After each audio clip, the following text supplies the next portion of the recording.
Good evening. This is Chair Hemalata Dandekar, and I'd like to call this regular meeting of the Planning Commission to order. Deputy City Clerk Kevin Christian, will you please call roll? Commissioner Hopkins. Here. Commissioner Khan is absent. Commissioner Quincy. Here. Commissioner Shoresman. Here. Commissioner Wolkin. Here. Vice Chair Jorgensen. Here.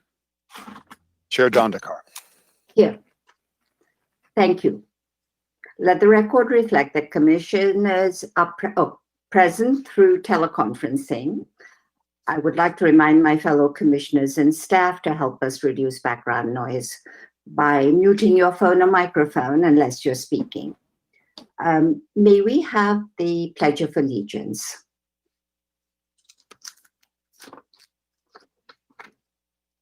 Thank you.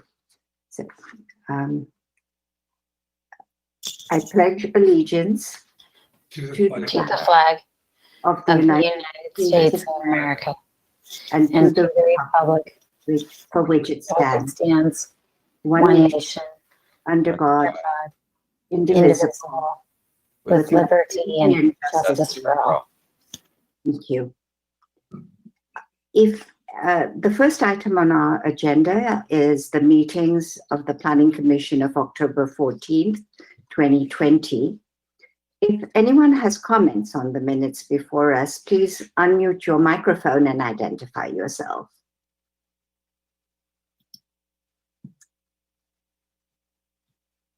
I see no one.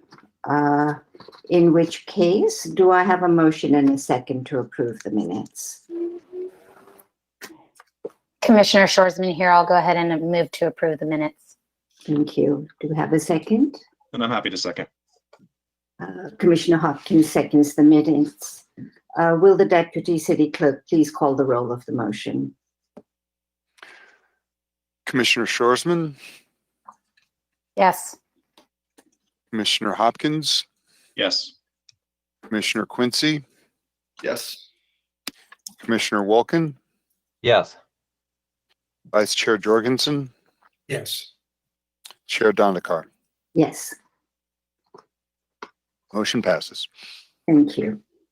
At this time, we will hear any public comments for items not on tonight's agenda.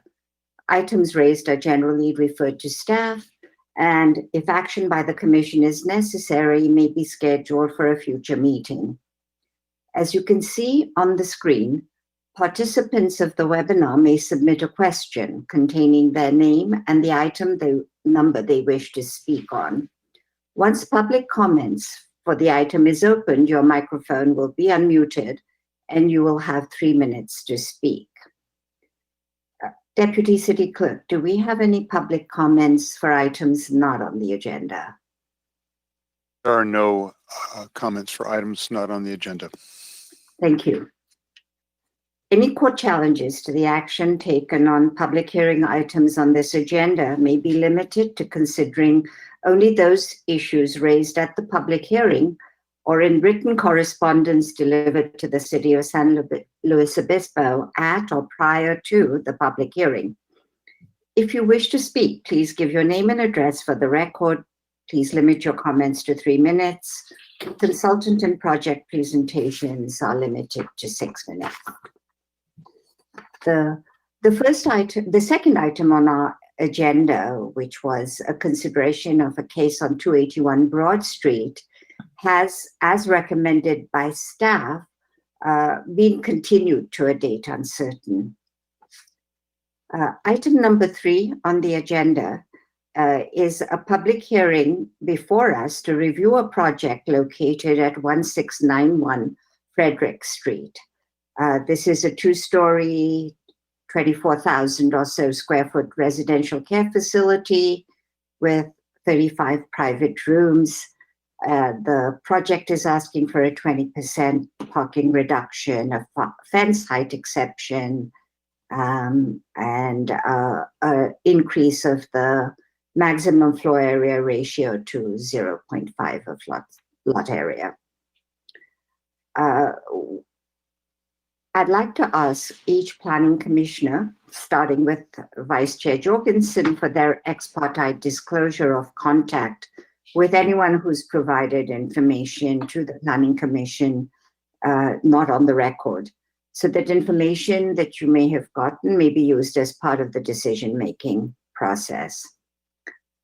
I've had no communications. If commissioners would raise their hands if you've had ex parte communications on this project. I see none. So let the record reflect that there has been no ex parte communication on this project. Would Associate Planner Kyle Bell please present the report? Chair Dandekar, this is Deputy Clerk Christian. I've just passed over the control to Mr. Bell, and he's working on getting that up right now. Thank you.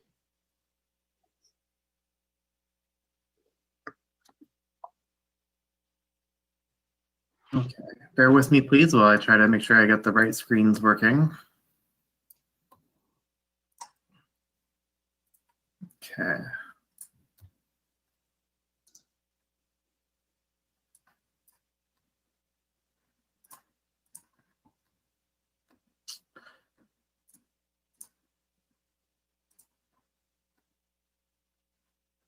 There we go.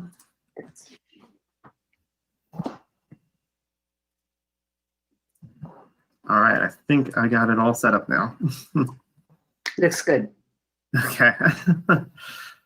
All right. One more thing real quick. I gotta move the screen around. There it is. Now I can see everything.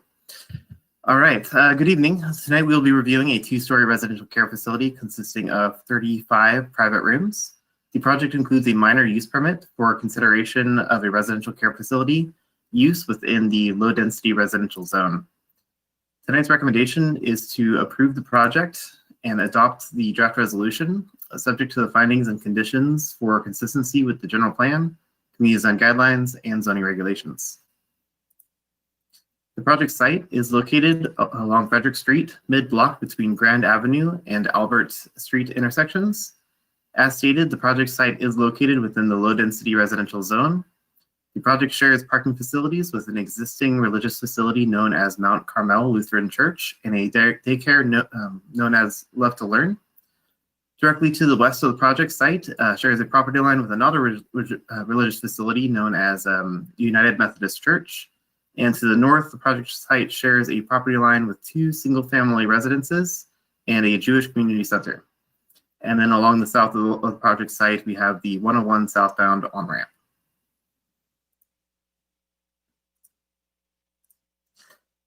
On August 3rd, the project was reviewed by the ARC, which found it consistent with the community design guidelines and recommended final action to the Planning Commission. On September 28th, the project was referred to the tree committee to review the proposed tree removals and replanting plan. The tree committee recommended the project to be to the Planning Commission for consistency with the tree removal ordinance, subject to three directional items. The tree committee's directional items have been incorporated into the draft resolution as condition of approval. As outlined in the staff report, the project consists of a two-story structure with an internal courtyard. The project includes a request for a 15% shared parking reduction, a fence height exception for a retaining wall and fence combined height of 12 feet, where 9 feet is normally allowed, as well as a request to increase the maximum floor area ratio to 0.5, where 0.4 is normally allowed in the R1 zone. The project will include improvements to the existing parking lot to provide a new driveway access from Frederick Street to accommodate the proposed development and associated site improvements, as well as landscaping. As shown on the screen, you can see the context of the immediate neighborhood. The site will have a shared access from two driveways along Fredericks and one existing driveway along Grand Avenue. The driveway closest to the project site, it will be the new driveway that will provide immediate access to the residential care facility. And then the proposed fence height exceptions are shown in red and are limited to locations along the north and south property lines. The exceptions are requested as a result of grading of the site to accommodate the project. So all the fence site exceptions are internal to the project site and will be seen from any adjacent properties. One unique request of the project is in regards to the floor area ratio, specific to projects within the R1 zone. The zoning regulations stipulate that a project on the R1 zone may increase the FAR limitation from 0.4 to 0.5 when the design of the project incorporates one of the design features shown on the screen. There we go, had it up backwards. I'll leave those up for a second. The project satisfies this criteria by providing a second story step back of at least 5 feet along the front facade and a second story side step back that is at least 3 feet greater than the minimum requirements.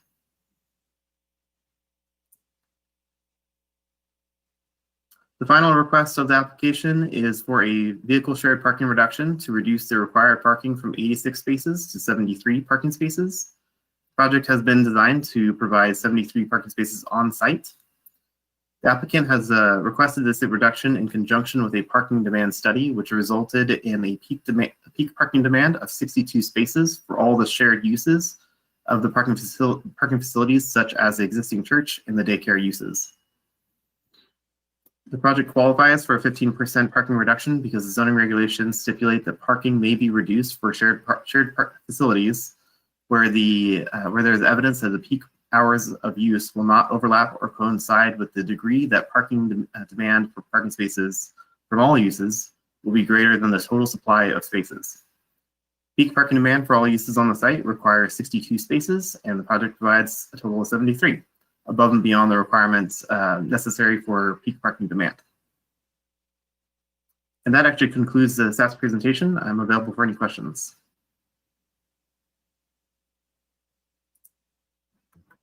Thank you. Commissioners, would you like me to call on each of you individually? Are you comfortable raising your hands and asking questions of staff?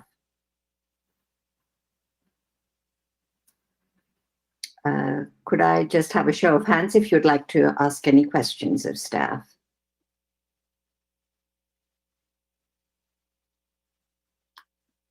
I see none. Kyle, I have Commissioner Shorsman and then Commissioner Hopkins.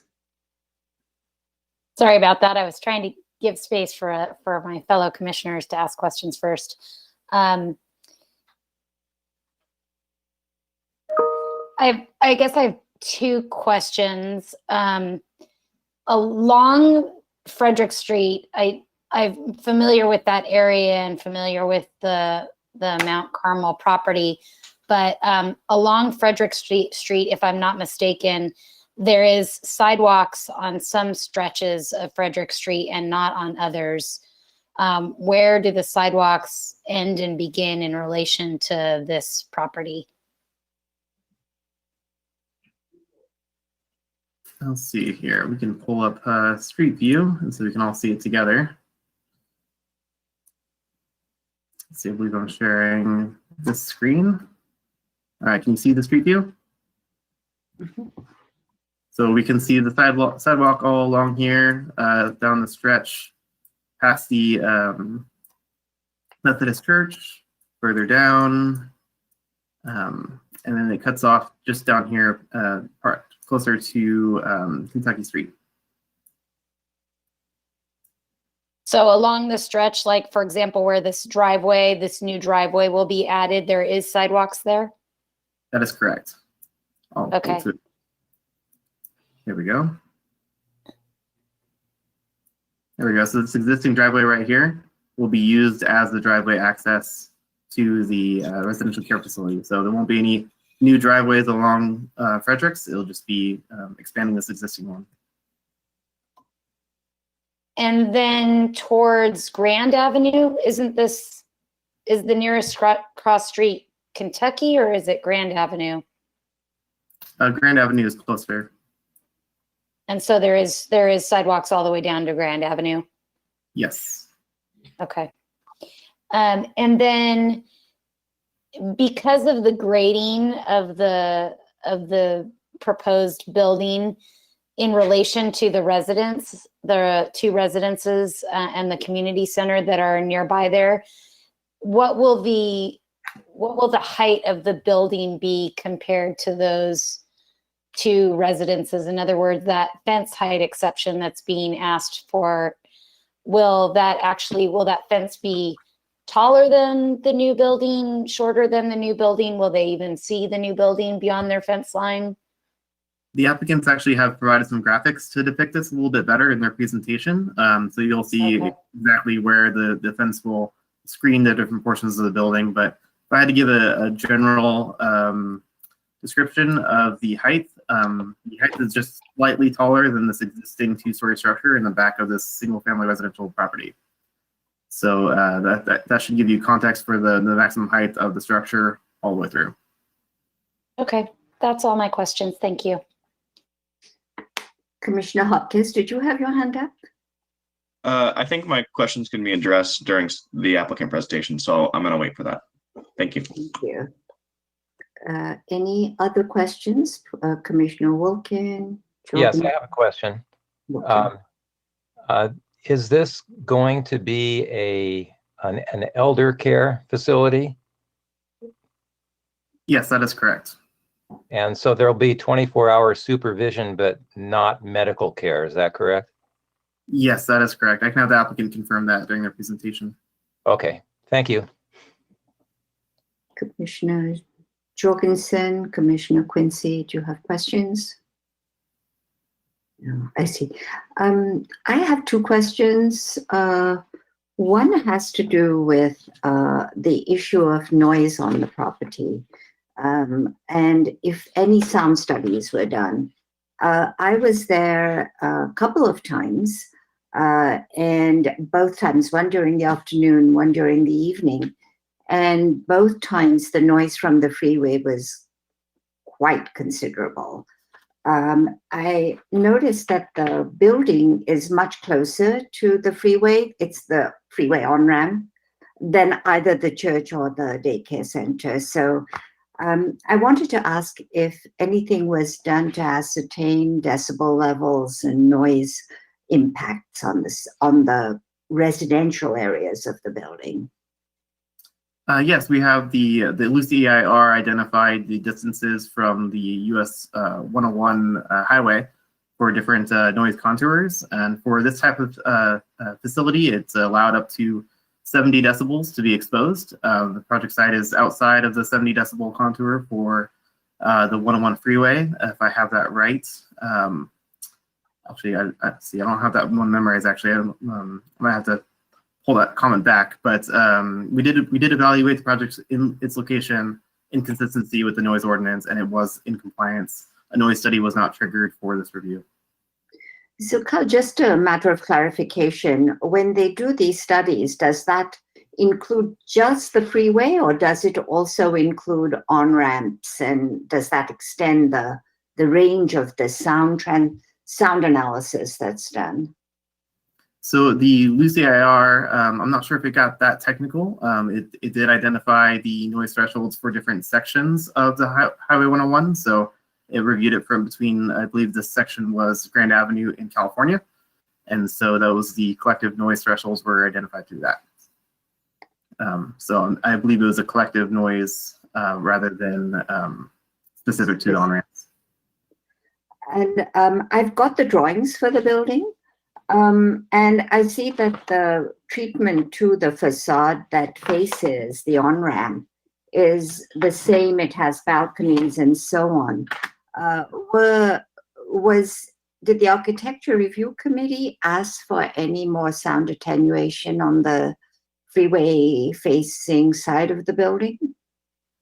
No, they didn't ask for any additional noise attenuation. As you'll note that the fence height exception at the south end of the property line, building is cut into the hillside, and so there is a wall facing the residential uses and a fence that will go on top of it that will provide some sound attenuation. But there was no additional sound attenuation other than that required or discussed during the ARC review. But that side of the building, it's only the ground floor that's in the gray, right? I mean, there's a first floor and there are balconies on that first floor. that are open? Yes, so this is a 12-foot wall and fence combined height on the south property line. So the maximum height of the building below the eave is 12 feet. So if that can give you some context for how it's buffered. Thank you. I have, that was my major question. Thank you.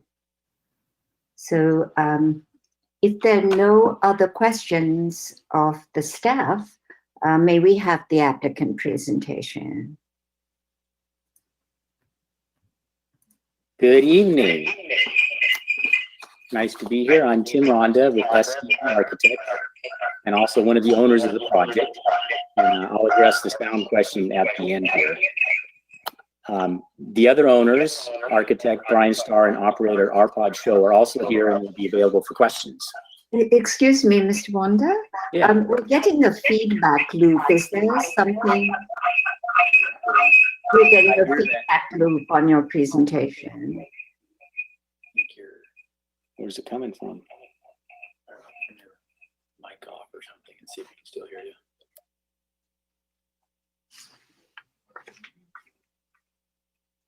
You can hear me with my mic on? Turn yours off. Have the feedback. If I could interject real quick to let you know some pointers on this. If you have two presentations in the same room, then one speaker will be taking in the feedback from another speaker. So if you have, you might want to separate if you have two presentations going on in the same room, or you might want to share a screen. Yeah, we're going to try, he's going to log off. Sorry, I've done this. Nope.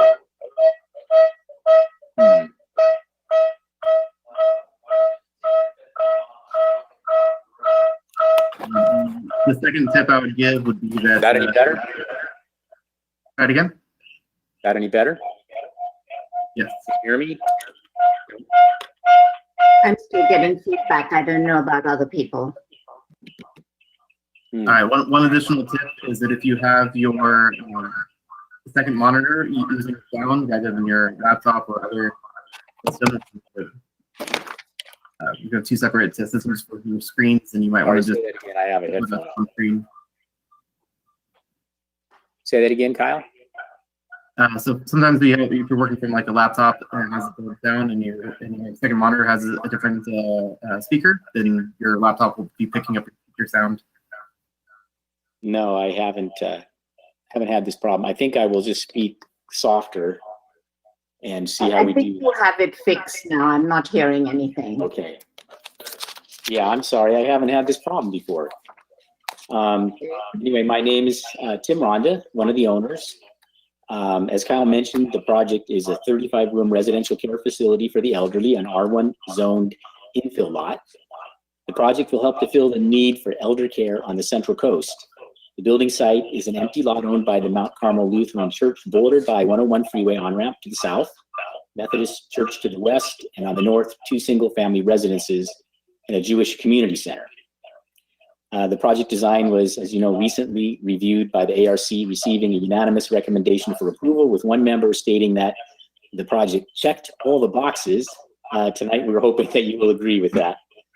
We also met on site with the 2 residential neighbors to the north to review the project. They were both pleased with the design and satisfied that it would not impact the enjoyment of their properties. I'm going to provide a little background on the genesis of the project. The owners, Arpad, Brian, and myself, developed a similar 25-room elder care facility, Vista Rosita Elder Care, at the former KSBY site on Hill Street in 2018. Arpad also owns and operates several other elder care facilities on the Central Coast. We were actually not looking to develop another project, but were approached by the Mount Carmel Lutheran Church to see if we'd be interested in purchasing their empty lot to develop specifically an elder care facility in San Luis Obispo. The church desired that the property be developed with this use to fill, rather than single-family residences, to fulfill a missional purpose of the church. As it turns out, the site is well suited for this use. It's an infill lot in a residential neighborhood. The elder care use requires little parking and can share the existing church parking, and the adjacent churches can both serve and be served by the elder care use. There's also a real need for additional elder care facilities in San Luis Obispo, as we discovered when our other project was filled and a waiting list for potential new residents created.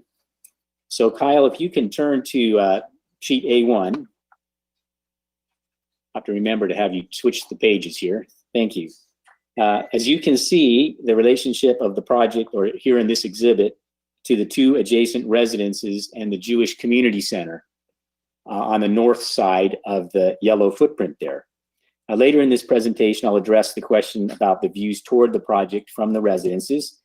Here, I just want to note that the Jewish Community Center lot is not directly adjacent to the proposed building footprint, but rather overlooks the tree-filled parking lot that is to remain. Their view across the parking lot will remain as it exists pretty much today. Next page, A1.1. There you go. Access to the flagged lot, as Kyle noted, will be from a new driveway to Frederick Street. There's a pedestrian path to Frederick Street along the east side of the driveway. The double detector check valve backflow device will be located adjacent to the fence on the west side of the driveway and screened with planting. There are some existing trees adjacent to the church side yard that will need to be removed to put in the driveway, and we are going to replace those with new trees, the same number and nice trees there. A trash enclosure is shown on this sheet with a flat roof covering and decorative gates located adjacent to the rear yard of the Jewish Community Center, where there is currently an existing shed. As Kyle mentioned, the parking lot will be shared with Mount Carmel Lutheran Church via non-exclusive easement. The elder care use only requires 12 parking spaces because the residents don't drive. The peak Sunday morning church use of the parking lot coincides with the time when the facility generally will have few, if any, visitors, so the use of shared parking is very, very efficient. Next sheet, just to show you the existing topography, A1.2, there you go. The site slopes upward from the parking lot toward the Methodist Church on the west, on the left-hand side of this image, as you can see from the topo lines on this site slope exhibit. And then next sheet, please. Back to the site plan. The proposed two-story building is organized around a central courtyard and tucked into the hillside so that the rear of the building is only a single story above grade. This reduces the apparent scale of the building from the surrounding properties.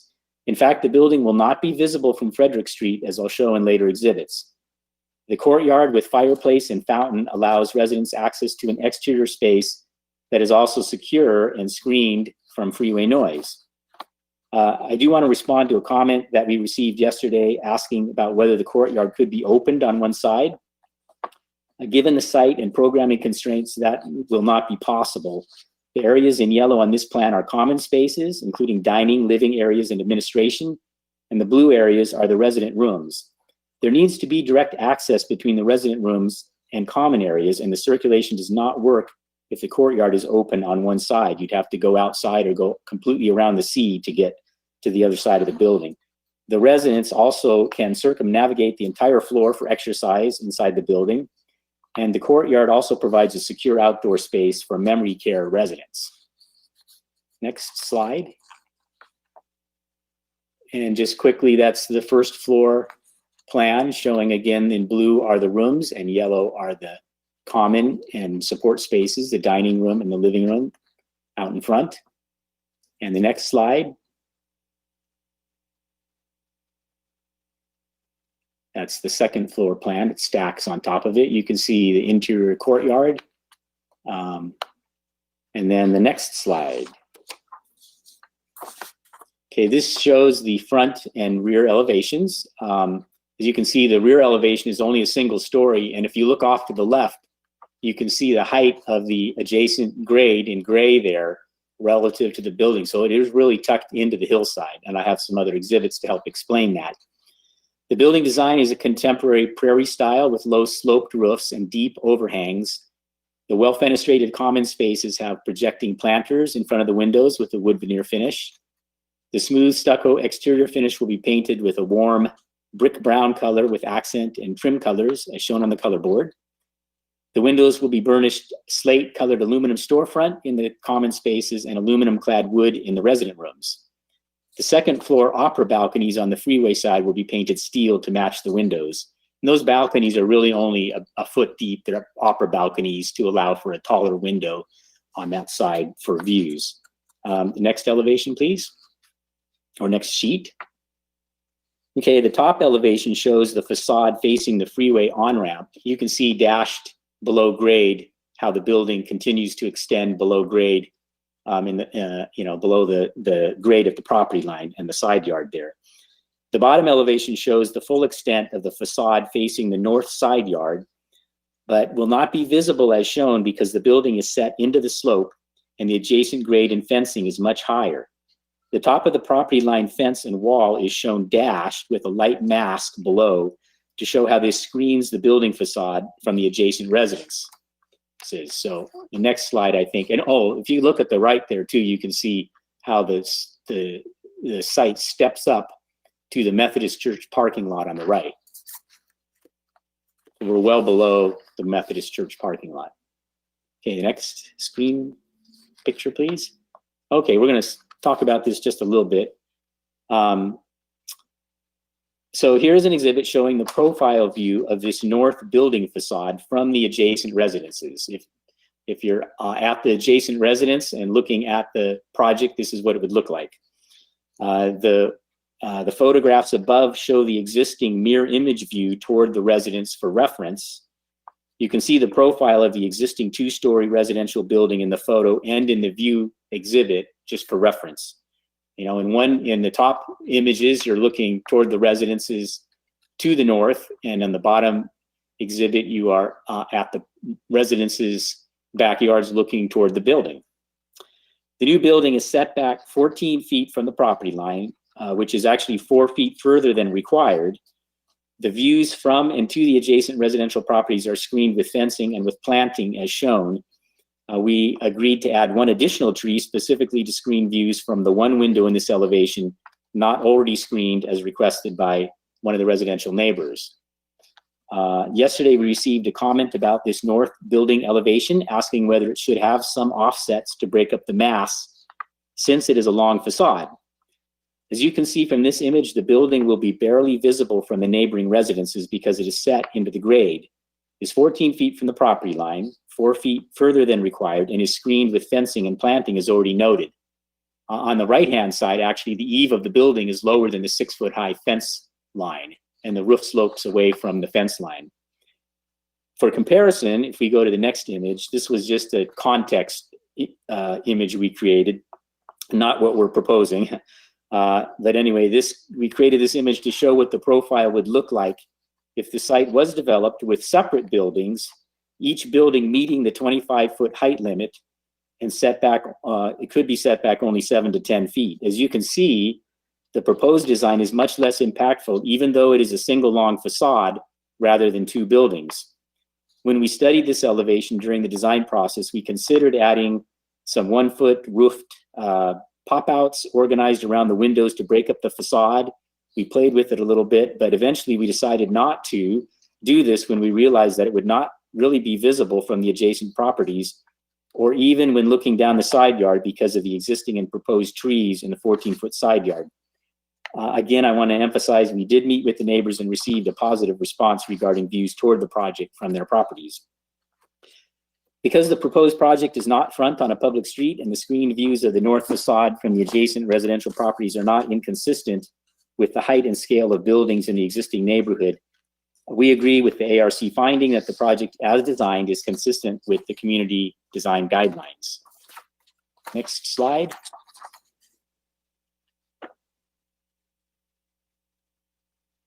It's trying to load. Give it a second. Yeah. And I'll just point to, if this slide comes up, it will show some site sections, and it also shows some sight lines to rooftop mechanical equipment that the equipment is either screened by parapet walls or by planting on grade. If the exhibit comes up.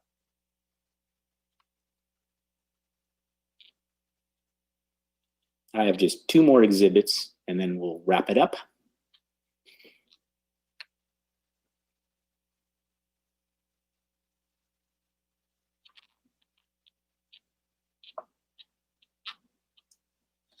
what's going on. I've been logged off the server. Bear with me.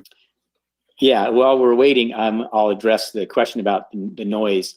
We did have a noise study done. It was not part of the planning review process. We did a noise study for the construction drawing phase, and specifically to address freeway noise. And the south wall of the building where there are sleeping rooms that face the freeway will have some additional sound assembly improvements to meet the requirements. It is a little bit noisy if you just go out there and listen. So we're sensitive to that, and our residents would be too. So I think we've resolved that. Also, the courtyard, one of the reasons that, or one of the benefits of having the courtyard is the building will surround it and screen sound from the freeway. And I actually think there will be a benefit to the neighbors with the building. It's fairly low relative to the building adjacent fence, but there will be some screening of freeway noise to the existing residents because we're putting this building between them and the freeway on-ramp as well. So I think that those are benefits, and we did do a sound study. So see if Kyle can get this back up.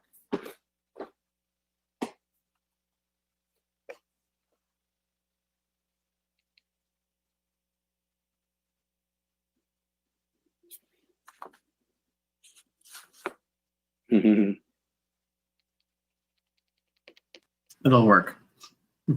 What's that? It'll work. It's Oh, there coming. you go. It's coming.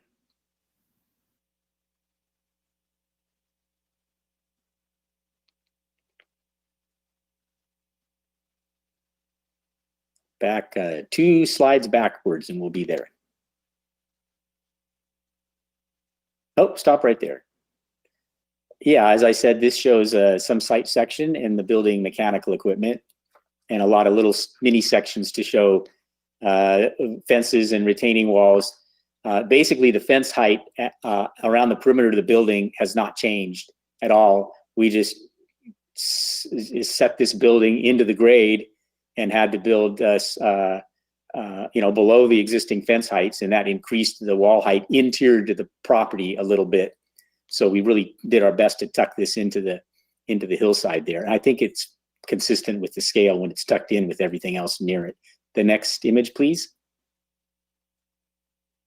And these are a few visual exhibits to show what the building looks like. The top one is from the Freeway 101 on-ramp. The 2 images to the bottom right are from Frederick Street, and you really don't see it from Frederick Street. In the right view, there's just a little part of the peak of the roof that you might see if you were looking really carefully, but the grade just it rises up Frederick Street so much till it gets to the Methodist Church that this is kind of hidden back there. And then in the left view, that's the view.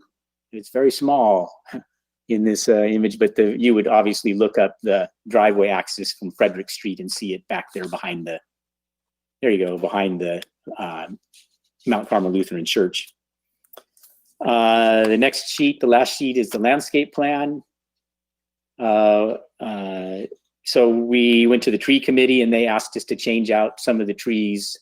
I think the London plane trees and the Chinese pistache, and we are okay with that. If you agree, we can change that out. There are several trees that, as I mentioned, need to be removed along the driveway access, and also just 3 trees in front of the building that will need to be removed. We're planting a lot of trees on this property. The trees in the median in the middle of the parking lot are existing, and there are a couple of trees right next to the trash enclosure that are critical. We are really wanted to save those because those are adjacent to the Jewish Community Center and screen kind of a diagonal view of the building from the Jewish Community Center. So we kept those mature trees, and then we added a whole slew of trees down the side yard. So we have a lot of trees.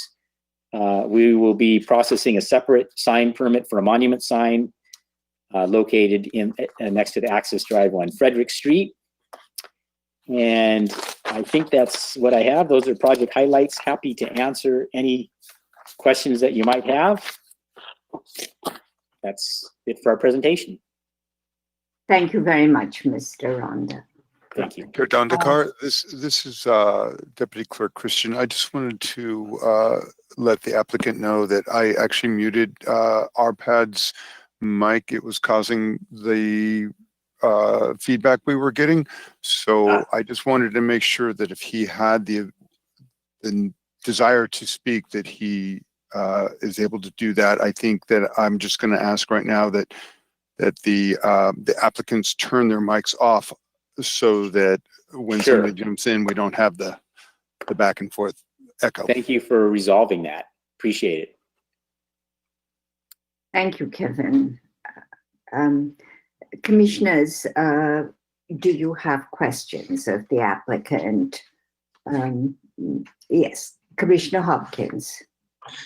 Thank you. I was just hoping you could speak maybe a little bit to pedestrian access. I know it kind of might be a moot point given the mobility of residents. I guess I'm not really familiar with at a residential care facility, what your policies are for allowing people to maybe go out for walks. But I suppose I saw that there was that access with the trees along that east side, but I was just hoping you could maybe speak a little bit more to if that's something that is possible of residents walking, going on walks independently, or and if so, what that might look like.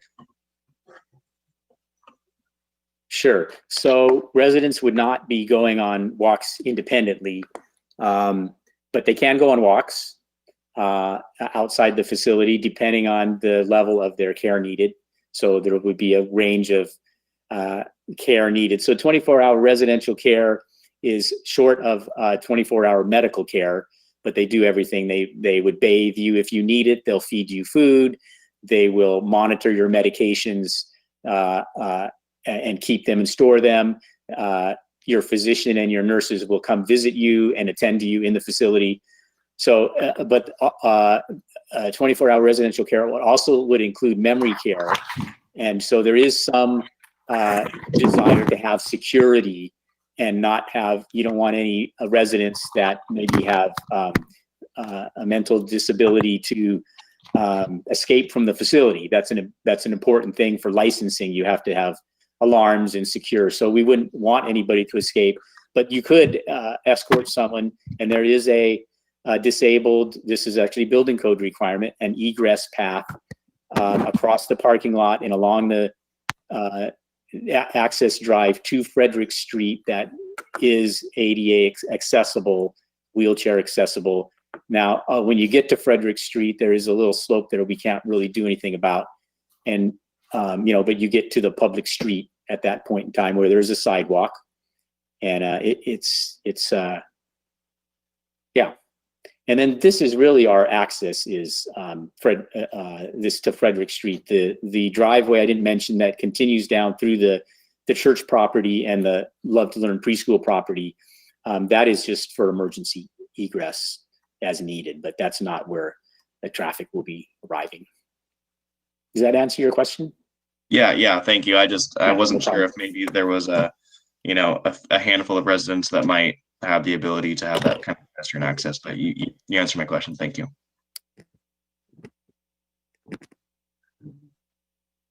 Commissioner Wilkin, do you have any questions? Yeah, thank you. I have a few questions for Mr. Ronda. I wanted to follow up on the noise issue that Chair Dandekar raised.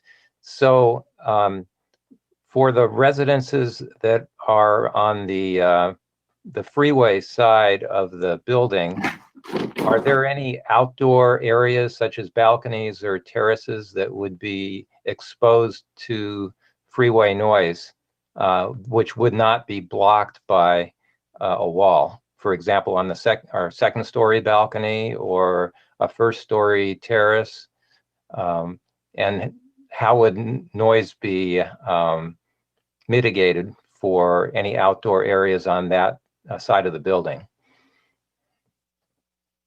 Sure, I'll respond to that. I think this was brought up a little bit. The first floor, as you can see, the first floor has some private patios, and there is a 3-foot wall that eventually dies into the grade that continues up to the back of the property. And these areas, these patios, are really there for visual appeal. They're not there for residents necessarily to go out and use. The doors will be shut because of the security issue. But you might want to open the door at some time if you have family there. You could open the door and sit outside in the patio. And obviously that outdoor space on the ground floor is partially screened because there will be a 3-foot high wall, but you will have the freeway noise. And so you would have the option of going into the courtyard instead, or we have a meeting room inside the building. Again, the noise study, we're complying with asked us to beef up the window STC ratings and also the wall assembly to comply with all requirements for sound. It's just something that you have to deal with when you're next to the freeway. The residents that normally are in our facilities are generally not too sensitive to sound, so that's a good thing. But we are doing everything we can to reduce that. So, and these balconies shown on the second floor, those again are really for visual, to allow some more light and views in. They're only a foot deep. They're not really balconies you go out and sit on. They're called opera balconies. So you could open it, you get some fresh air into the room by opening the window, but you can't, you can't go outside. And if you want to seal off the sound, you just close them. Okay, that helps. So they probably wouldn't be considered outdoor areas, I guess, or not really usable. So, okay, Yes. thank you. That helps a lot. And I appreciate your talking about the views from the rear of the single-family residences on Fredericks. I did just want to make sure I understood correctly. From your presentation, it sounded like for most of that facade of the building, it would be approximately 1 story above the fence line of the single-family residences. Is that correct? The part that would be visible would be about 1 story high? Yes. And so if we go from right to left on this image here, on the very right-hand side, the fence line, that's the profile of the fence line and the existing vegetation, which we photographed, and the tree profile, because we took this right off the photograph, is in with a white mask. So on the very right-hand side, this is a standard 6-foot fence and it's existing. We will upgrade it as required, but we're not exceeding, we're just matching the existing fence profile exactly. On the right-hand side, the eave of the roof, where the soffit and the overhang is actually a couple feet lower than the 6-foot high fence. So it's lower than a 1-story building on the right-hand side. And as you go to the left, you get about the middle of the 1631 Frederick Street property before the eave of the roof is just barely higher than the fence height, which is still less than a 1-story building. And then I want to emphasize it's 14 feet away too. So it's not like it's right on the fence line. It's far enough away that with some vegetation and fence in front of it, you may see a little bit of the roof line out there in the distance. And as you go to the left, it's about a 1-story building until you get to 1633 Frederick Street. And then you can see the profile of their building that is existing right there, which is pretty much the same height as our building. And that their buildings, is in the photograph is a blank solid wall that screens a couple of windows from our property. So we're no higher in scale than that building. And then as you move to the left, it is a 2-story building, but that's where we have some mature trees that help to screen the 2-story portion. So I think it's really, as you can see, we've really tucked it into the hillside. So the front appears like a 2-story building, but the rest of the building is just kind of hidden in there. Does that help answer your question? Yeah, thank you. And I saw the landscaping plan with the perimeter trees adjacent to that rear facade of the building. Right. I noticed some of those trees maybe aren't very tall when they're mature. Would you be open to just focusing more on emphasizing the taller trees in that location rather than the shorter ones, like the strawberry tree really doesn't get very high, for example? I guess the question is, would you be open to emphasizing the taller trees in that location rather than the shorter ones? Yeah, I have to look at that. I mean, we want to put the most appropriate tree there, and I don't want to commit before I study it. I actually have a strawberry tree in my backyard, 2 of them that are beautiful, and they're probably 20 feet tall. They've only been there for about 4 years. So we also have to think about the width. We wouldn't want the tree to get too wide. And I think the tree would not need to be much higher than 15 feet to be to match the profile of the vegetation that we showed there. So because of the existing condition there. So I don't know that it needs to be a really, really tall tree. I'm willing to look at it. I'll put it that way. Okay, well, I think it would have to be a little taller than that, because the tree would actually be planted below the grade level of the fence, looking at the right. The profile on one of the exhibits, that where the planting was, I think, was several feet below the fence, actually. But anyway, yes, it is. Yes, it's okay, about 3 feet below the fence. Yeah. So one final question on the west side of the proposed driveway, adjacent to the Jewish Community Center property. There's a planter area shown there. It looks like it's only about 3 feet wide. Would there be room in that location to plant some shrubs that would provide some screening between the new driveway and the Jewish Community Center use? Yes. So we do have width constraints, and so between trying to meet the setback to the church and the driveway and the Jewish Community Center. So I think that's maybe 2.5 feet wide, that planter. We have a fence that continues. It's in the package, but I didn't include it in this presentation. There's a 6-foot high fence, actually part of the property up to where it says in this plan 16D, where that arrow is, on the west side of the driveway, of the access driveway. From there to the corner going south, there's an existing fence that is the fence of, that the Jewish Community Center has for privacy, and their grade is a little bit higher, so that fence is fairly tall. And going from there towards Frederick Street, we are extending that 6-foot fence, and then we're putting planting up against the 6-foot fence to help soften it up. Okay, so I think what you're saying is the planting that's proposed would not extend above the fence. It would just be to soften the fence as seen from the interior, from the driveway. That's correct. Right? And is there a possibility of having some screening shrubs there, or is there not enough room?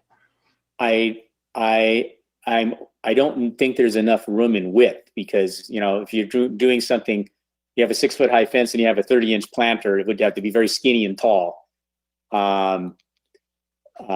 Willing to consider it, but I would need to consult with our landscape architect. Okay, that's good enough. There, so. Okay, we'll see if there's any interest in that among the commissioners. Thank you very much. Thank you. Good, thank you. Commissioner Quincy, do you have any questions? I do not. Thank you. Thank you. Commissioner Jorgensen. No, I have no questions right now. So I think everybody's had an opportunity to ask. I have a couple of questions. So, Mr. Ronda, I have to compliment you on the design of the building and the ways in which you have the internal courtyard and the glass that goes into the common spaces, which really, at both levels, at both windows, in the common spaces, so that you really get a sense of openness for the public areas. And I'm sure the residents will appreciate it, because many of them are going to be in this facility 24/7. So, and I think the design has done a really good job of making use of the site in a way that really promotes a good relationship with the neighborhood. The hillside, I think, will help with attenuating the noise. So as I do appreciate the way you've approached this and the quality of the design. I remain really concerned about the highway noise. I'm rather familiar with facilities like this, having taken care of elderly relative and knowing how important and how debilitating consistent noise can be to an elderly person. And so I'm continuing what Commissioner Wilkins asked. I was struck when I looked at sheet A5, and I did get a copy of your drawing, so it's a lot easier to examine the designs in detail that way. Thank you for providing these copies. The A5 sheet shows the exposure of that south facade to the freeway. And the landscape plan shows basically type 13 planting along that face, facing the on-ramp, which are shrubs. It says small shrubs and it says, sorry, just 1 second. It's number 12, and it says large shrubs and tree screen. I'd like to reiterate, particularly on this side, if it's possible to plant, because the planter is bigger, the size of the planting area is bigger, trees that would be taller, which would not only help with the sound attenuation, but would screen the sort of constant movement of cars from that view out of there. There are about 4 units there, so it's not a huge number of units, but still that planting might be a way to help with the noise issue and also the sort of psychological issue of not being right by the freeway. Yes, so I want to clarify that 12 represents the shrubs, but the graphic circles represent trees. So there are a lot of trees along. There's 1, 2, 3, 4, 5, 6, 7, 8, 9, 10, 11, 12. I mean, there's a lot of trees along that side already. So I think we are sensitive to that. One reason we have our common spaces, which are set back a little further with the windows and everything facing that direction, is if you're on the site, that's where the view is. There's a beautiful view of the hillside over the top of the freeway. And so we want our residents to feel like they're part of, they're part of that. They can look out at the hillside and they can look into the courtyard. So I think we have some trees planted there that might help address that. Obviously, we can't make the freeway noise just completely go away. So, like you said, we're doing the best we can with sound attenuation in the building facade and then the trees that we have shown there. I hope that satisfies. I must have missed the trees. I see that the trees are indicated, but I looked to see what was designated there, and I only saw 12. So I thought, well, it's mostly shrubs, and those circles there are mostly low-lying shrubs. Yes, what they did is they have on this lay they have a tree key. It's symbols. So the trees were represented by symbols, and then the other planting is represented by callouts. Kyle can show where the tree symbol is. Yeah, I can. Yeah. A little bit. So here are here's the tree key. We had the landscape plans upgraded to include this. So you can see that the perimeter trees along the stretch of units along the south are indicated in this color here, and then we have 4 of these additional pedestrian scale trees right here, and then we can scroll down to our next list here, and we have the pedestrian scale trees and the screening perimeter trees. So here are all your different tree species and sizes. So Kyle, just for clarification, could we go back to the landscape plan just now? Back to the first plan you were showing us. So you were saying that the trees that are shown, what kind are they? Where is it called out what those trees are? Yes, so it's a combination of trees. So they identified different types of trees and the species. So they have 4 choices for that tree. So let's take an example real quick. So we have this cluster of 4 pedestrian scale trees right here. If you can see that on the screen. And then we can go to the pedestrian scale trees, and those 4 trees would be any of these 4, or all 4 the same, or any combination. I see. Either the screening trees or the pedestrian scale trees. Yeah, so they're color coded. So you'd see that here are the perimeter trees under this color, and the target are a different color. Thank you for that clarification. There was no color coding on the landscape plan on sheet L2, so I was not clear on what was going on there. Oh yeah, so we made this revision right before the tree committee hearing to provide some additional clarification. So that may have been why it didn't end up in the packet that we had sent you. Apologize for that. I see. Thank you. Those were my main questions. I would support Commissioner Wilkins' idea of perhaps beefing up some of the trees for height and so on. But it's, of course, you would have to take advisement from your landscape people. But I do support the idea, the more screening, the better, particularly on the freeway side, but also on the north side of the property. Chair Dandekar, can I ask a couple of questions? Sure. Of the applicant, that is. I noticed in the packet that there were some references to future solar on the building. And I was wondering where that would be and if there's a reason that it's future solar rather than now solar. That's a fine question. The future solar is now solar.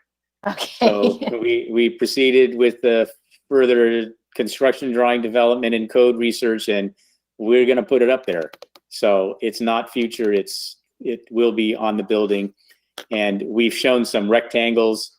I think there's actually going to be more than this. We're pretty much going to fill as much of this flat area as we can. That's something on my list to do, is to have the solar study done and see how much, but anyway, we will be designing it into the project. Okay. And although I know that this is not going to be a super mobile population that's living in this facility, there were some specifications for short and long-term bike parking and lockers, probably more presumably for staff than for residents, but I wondered if you could show approximately where that would all be located. Sure. So I know there's actually, I think, only one parking bicycle space, and we've shown it. I think it's right between these 2 doors outside the building, and then inside the building, we have. I don't know if it's actually shown on this plan, but that would be a requirement of the building department for us to locate it. But we have some common areas, administrative spaces inside the building, and utility rooms that we can certainly use for long-term parking. And that will be enforced by the building department during the plan check process. So if it's not located here, and I know that the bike space is shown right next to the exit there, by the kitchen, out the short-term parking space, but I don't see where the long-term space is shown on this plan. So we will need to address that. Okay. And then I see, as you got pulled up on that slide right there, the dining area. Mm-hmm. And you talked a little bit about, Commissioner Hopkins asked about walkability. What percentage of the population that would live in this building would be ambulatory and able to kind of get around at least a little bit on their own? So I'm gonna answer that. Our pod's on too, but I think I can answer the question because my mother-in-law actually stays at the facility on Vista Rosa, and we visit her when we could visit. Now we visit outdoors because of COVID, but in that facility, I would say almost all, I think all the residents are ambulatory. I think there's one resident in that facility who's not ambulatory, and the others are either walking with walkers. In fact, they may have one or two with wheelchairs, but it's pretty much, walkers, and they go down to the dining room. We have an elevator. We can also split it and serve upstairs and downstairs if we need to. If we have another COVID type incident, we can break it up into floor levels. Does that answer your question? Yeah, I guess it kind of goes to the point or the question that Commissioner Hopkins was asking too about just and something that Chair Dandekar answered or kind of referenced also, that just the need for for space to be able to walk around and get outside. And the courtyard, I think, is beautiful, and I completely understand the need for security. I just also wondered about ability to get outside and whether the building could be circumnavigated by somebody who was a healthy walker or had support of a family member or attendant. Can you get all the way around the building? I realize that most of these people are not going to be making their way down to Grand Avenue on the sidewalk, but what are the recreational opportunities and for people to get outside here besides the courtyard? Yeah, let me address that. Let's go to the second floor sheet, just to show you on this plan. So the yellow area, and this will be used. There will be some residents who will do laps around the building, and as they do a lap around the building, they start at the sunroom, and there's nice views to the mountains and the hills, and they can look into the courtyard. Then they go past the entry, look down into the parking area, and there's a visitor room.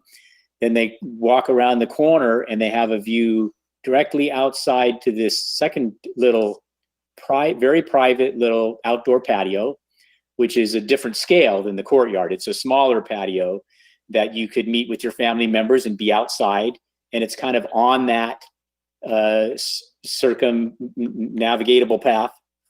It's a little lower elevation than the adjacent property level and fence, so it's really kind of private and screened back there. It's kind of in a little courtyard almost. So that's an outdoor space.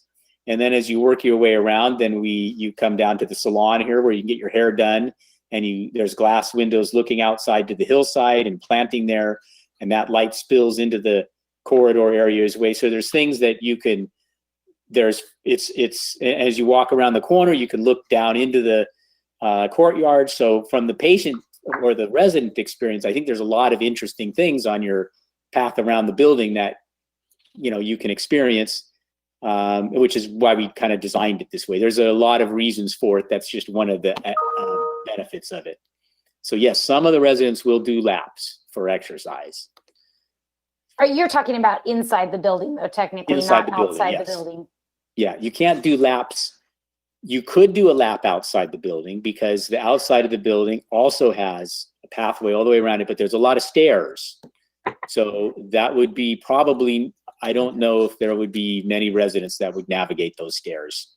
Now, the operation of the facility, they have a van, they have activities. If you can take your family member out for a walk. You can pick your family member up and take them shopping. It's not like they're here.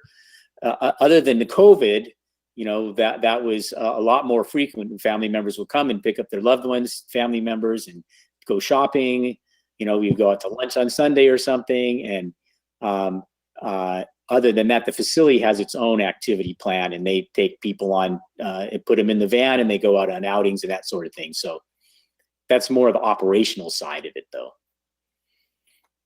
Okay. I also wondered about, you have this great courtyard and this great patio. and I know several elderly people who are very fond of gardening or just getting their hands dirty. Can be very therapeutic. Wondered if you had given any thought to putting any sort of herb gardens or garden boxes in where residents could kind of get their hands dirty if they had that ability. Honestly, I hadn't thought about that. There would be opportunities. Some of the resident rooms might have opportunities to do that because they have patios outside. They could put pots out there.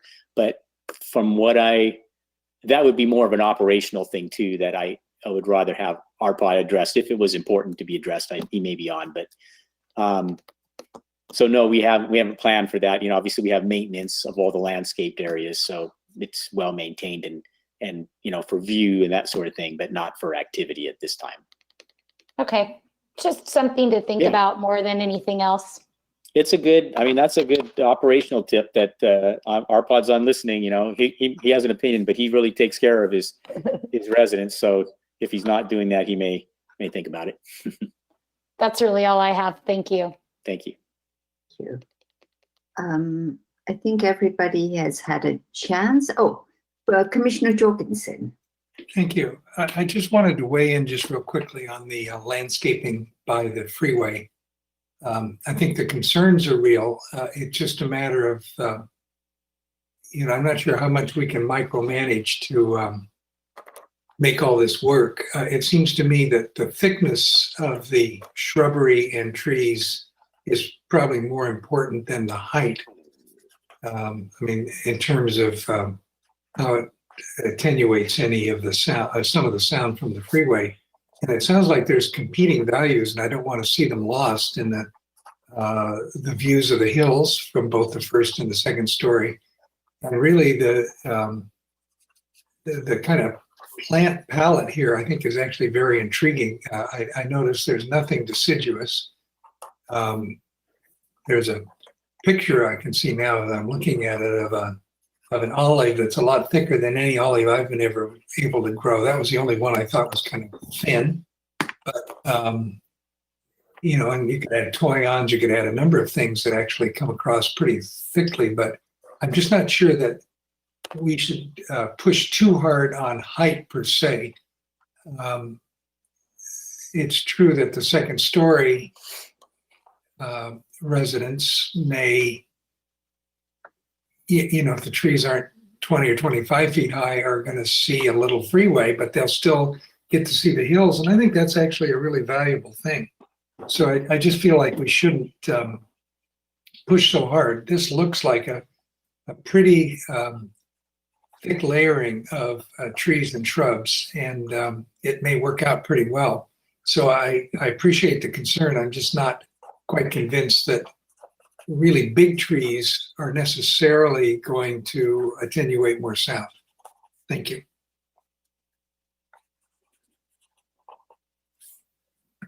So I think so we have I guess what I'm hearing is a generalized sort of concern about being very careful about the planting on both the north and the south sides of the building, and concern about both maintaining views, but also screening as much as possible, both the sound and the sight of the freeway, certainly to the south. So I don't know that we can take it much further than that.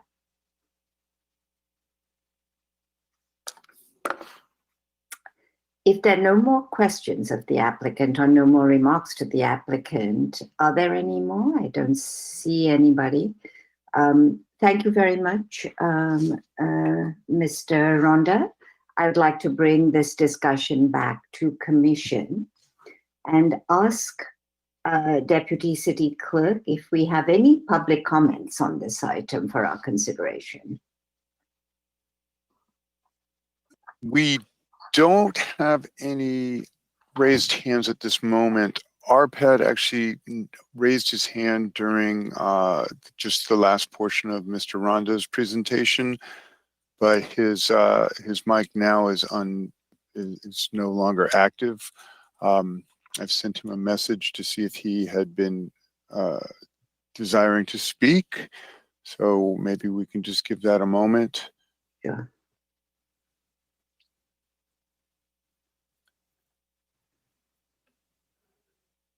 Arpad, if you're listening, you can send me a chat message. I sent one to you. You can reply to if you wish to speak. Awesome. He did reply to me. He said the concern was addressed, and it was, we will have planting boxes. So therefore, we do not have any public comments on this. Thank you very much. Commissioners, the floor is open for your deliberations on this project.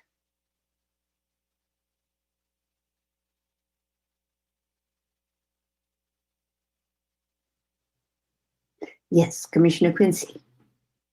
I'll make a motion to approve and adopt staff's resolution, subject to the findings and conditions of approval. Thank you. Is there a second?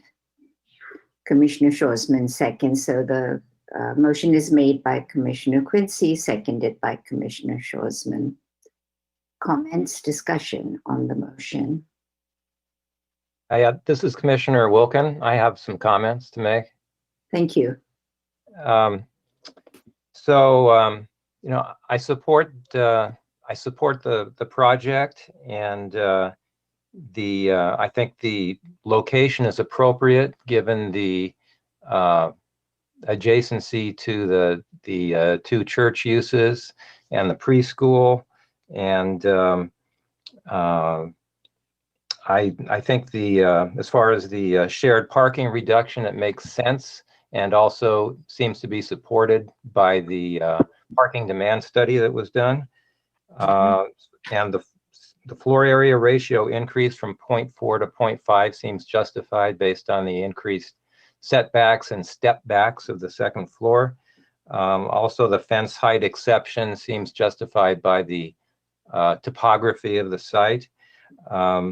I was initially concerned about the very long building facade in the rear that is adjacent to the residences on Frederick Street. But having heard the presentation and reviewed the plans, I'm less concerned now, given the difference in topography and also the screening that's being proposed.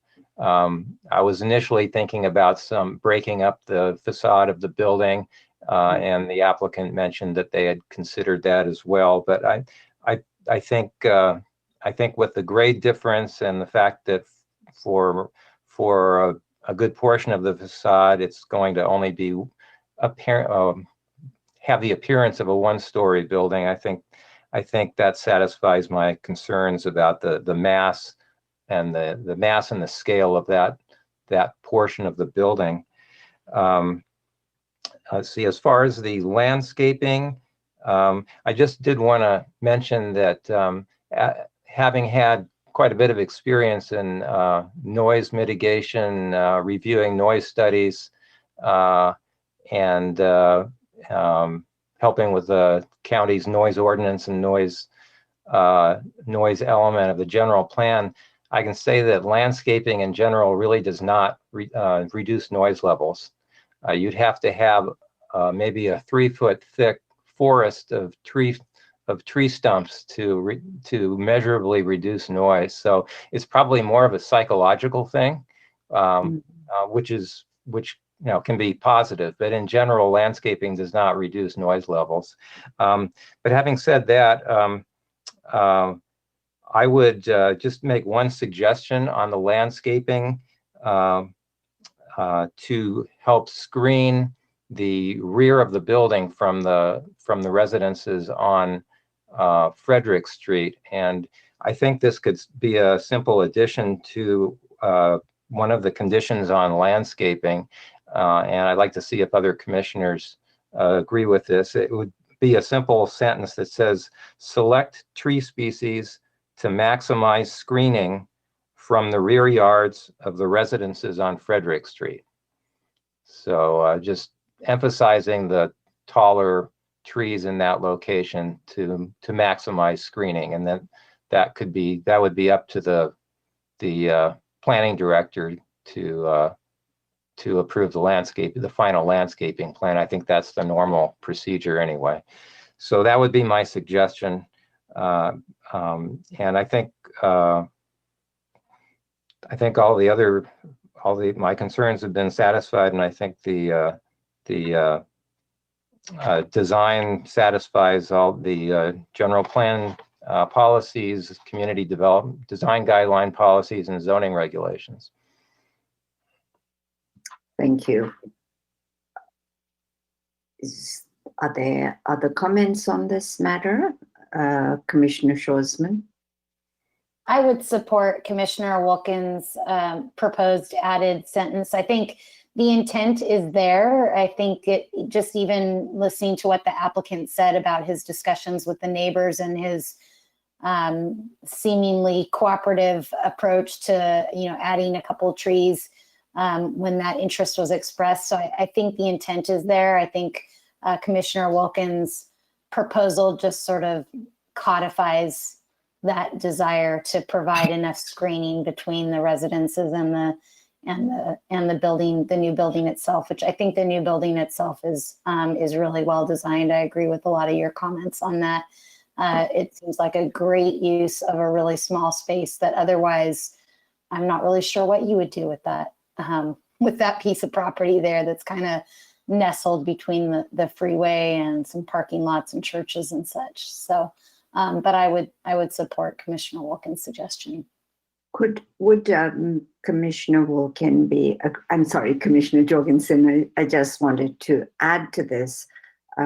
Although I continue to worry about the freeway side of the building, and I think the tree plantings that I was suggesting were both were to try and just sort of cut down on this sort of sense of being right by the freeway. And although I wasn't suggesting necessarily a thicket of trees that were at that and sound attenuation from the trees, I'm convinced about the fact that the applicant has beefed up the building specifications on this facade, and that is what works to attenuate sound. I just wouldn't like to be sitting in that room and watching cars going by all the time. And if there's some kind of screening or softening by trees or that create some kind of screening, I think it mitigates this idea of being behind a fast freeway, living beside a fast freeway. So that would, if Commissioner Wilkins is agreeable and we decide to sort of modify the condition on the landscaping, I would suggest the same kind of wording be used for the south side, that the applicant look into ways in which with maintaining the views, but where the landscape could be of such a height that there is a certain amount of distancing from the freeway traffic.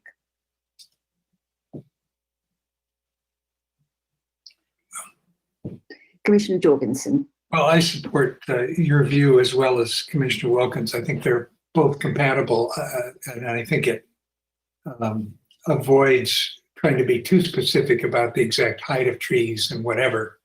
It looks like a good landscape plan, and it definitely needs attention. That's a very critical part next to the freeway. There's no question about that. And this is a marvelous plan. It's really, I think, a good example of perhaps the highest and best use of a site that meets important community goals and makes a whole lot of sense here. A whole lot more sense than a bunch of R1 houses where we'd be raising these same questions in spades. So this is very good. Thank you. Thank you. Staff, do you have enough information that we could make some wording to the findings to reflect the sentiments of the commission? Yeah, I believe all we need is the motion maker to agree to the changes, and then I would recommend that this would be a new condition added to the resolution for additional landscaping along the north and south property line for the purposes of maximizing screening, subject to the satisfaction of the community development director. Thanks, Kyle. I was waiting to see if maybe there was any other amendments to the conditions of approval or findings, but if that's it, I'm agreeable with that, and I'd be happy to amend my motion to reflect that language. Commissioner Schwarzman, you're agreeable? You're the second. Yes, I'm agreeable. Thank you. Were there any other items, commissioners, that you wanted to comment on? I see none. Kyle, just for my own edification, the courtyard would be considered part of the square footage coverage of the lot, right? It's so that, no, the courtyard is outside the FS floor space index. Are you referring to lot coverage or floor Yes, area? lot coverage, not FSI. So it'd be excluded from lot coverage. It would be excluded from lot coverage, the courtyard would be. So the lot coverage of 0.5 is just the built up area. Oh yes, yeah. For the purposes of calculating floor area ratio, it's for the actual footprint of the building measured from the middle line of the exterior walls. So the courtyard is included then? So it's only for the interior of the building. So any exterior space, such as balconies or exposed decks, wouldn't be included in an FAR calculation. Right, but the internal courtyard? Yes, it's not part of the calculation for the floor area ratio. I see. So it's the exterior walls of the two sides of the built-up area. Yeah, so like a donut. Like a donut. Okay, thank you so much. I was wondering about the floor coverage, but I just think that the design, I was wondering about that, but I think the design actually mitigates a lot of the issues, and including the sort of setbacks and the fact that the courtyard really helps open up the building. So I have no concerns about it. So I'm not seeing any other conditions. So could we have, so we have a motion, we have a second, we have a new finding that staff is comfortable in, and the motion makers are comfortable in including. So I think we're ready to vote on this. Is that correct? Could the Deputy City Clerk please call the roll of the motion? Commissioner Quincy, Yes. Commissioner Schwarzman, Yes. Commissioner Hopkins, Yes. Commissioner Wilkin, Yes. Vice Chair Jorgensen, Yes. Chair Dandekar. Yes. Motion passes. Thank you very much. Commissioners, Thank you very much. Thank you. Commissioners, it's just 7:30, so with your permission, I'd like to just continue on to the next item, which is goal setting. And if our discussion continues, we can take a break sometime during our discussion. So the fourth item on our agenda is goal setting discussion for the 2021-23 period of the city planning process. Would Finance Director Brigitte Elk and Budget Analyst Natalie Harnett please provide the presentation? Thank you very much, Madam Chair, Commission members. Thank you for having us tonight, and happy to present to you. It is hard to believe that we're already talking about the 2021-23 financial plan. And when embarking on the planning for its next 2-year budget, the city always seeks as much public input as possible. And as an advisory body to the City Council, you are an important partner in this effort, and your insight as to the community's needs are highly valued. So thank you for taking the time to develop your recommendation and for having us present to you tonight. Next slide, please, Natalie. Thank you. Before we dive into the current circumstances to be considered for the goal-setting process, we wanted to quickly address the initiative the city implemented in 2018 in light of the challenges surrounding the increasing pension cost due to CalPERS investment losses and CalPERS's realization that a new approach was needed. Those changes led to what could probably be compared to a 30-year variable rate mortgage and a payment plan that will double the obligations the city has in this realm within the next 10 to 15 years. The approach we developed was all about accruing savings now in order to stabilize the cost in the future. And the plan was the Fiscal Health Response Plan. It had 3 elements to it. Began in 2018-19 and spanned the entirety of the current financial plan. So this is the 3rd and final year of that response plan. Had 3 elements to it, as mentioned, new revenues, if those could be implemented, operational reductions or new ways of finding or doing business, and then employee concessions. The target amount was evaluated at about $8.9 million for all the major funds over the 3-year period, and was developed to reaching the milestones at the end of this fiscal years. Little did we know at that point what life had in store for us at the end of the last fiscal year, 1920, but having the plan in place most certainly assisted with the situation we currently live in.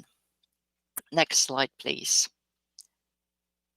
And despite all of it and the current situation that was brought on by a worldwide pandemic, the city remains committed to its continued good fiscal management practices, quality services that are provided to the community, to our core services, and the public engagement process, which we're embarking on here tonight with you, and all around, especially in the budget process. We are not quite sure yet what form the traditional public forum that usually happens at the end of January will take, given the continued pandemic and COVID-19 circumstances, but we are committed to make it happen in one way, shape, or form. Next slide, please. So as the saying goes, life happens when you are busy making other plans. The last 6 months have been unlike any other the city has ever experienced, and the ongoing pandemic has changed the city's fiscal outlook yet again.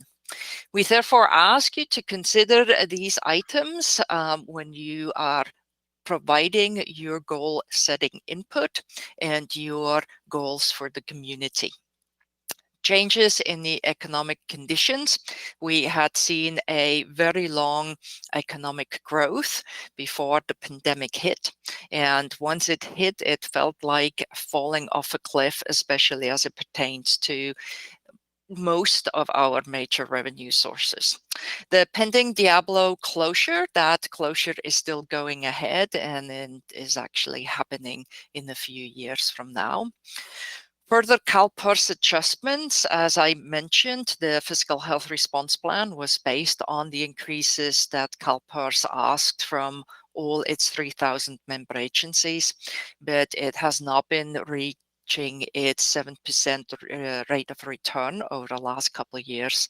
So there are further adjustments further down the road. Long-term environmental and fiscal sustainability, especially as we're trying to understand where we are going and how long the recovery will actually last. And your budget analyst will talk a little bit more about the details. Obviously, ongoing COVID-19 situation. We first thought when we embarked on the budget for this year that this all would be over in about May, June, and we would return to normalcy. Obviously, it is now the end of October, and we're not quite there yet. Even so, gradual opening has been happening. Then the city also adopted a diversity, equity, and inclusion goal, and all the goal setting is to be done through the lens of DEI. And with that, I'm actually going to hand it over to Natalie to take you through the rest of the presentation and give you a little bit more detail in regards of the goal setting process. Thank you. Great, thank you, Brigitte. So first, we're going to take a quick look at the general fund long-term forecast. This forecast was prepared last spring, and there's a few things I'm going to point out. So at the time of the forecast, we had several assumptions, and while some of these assumptions have turned out to be more favorable than expected, some have been less favorable.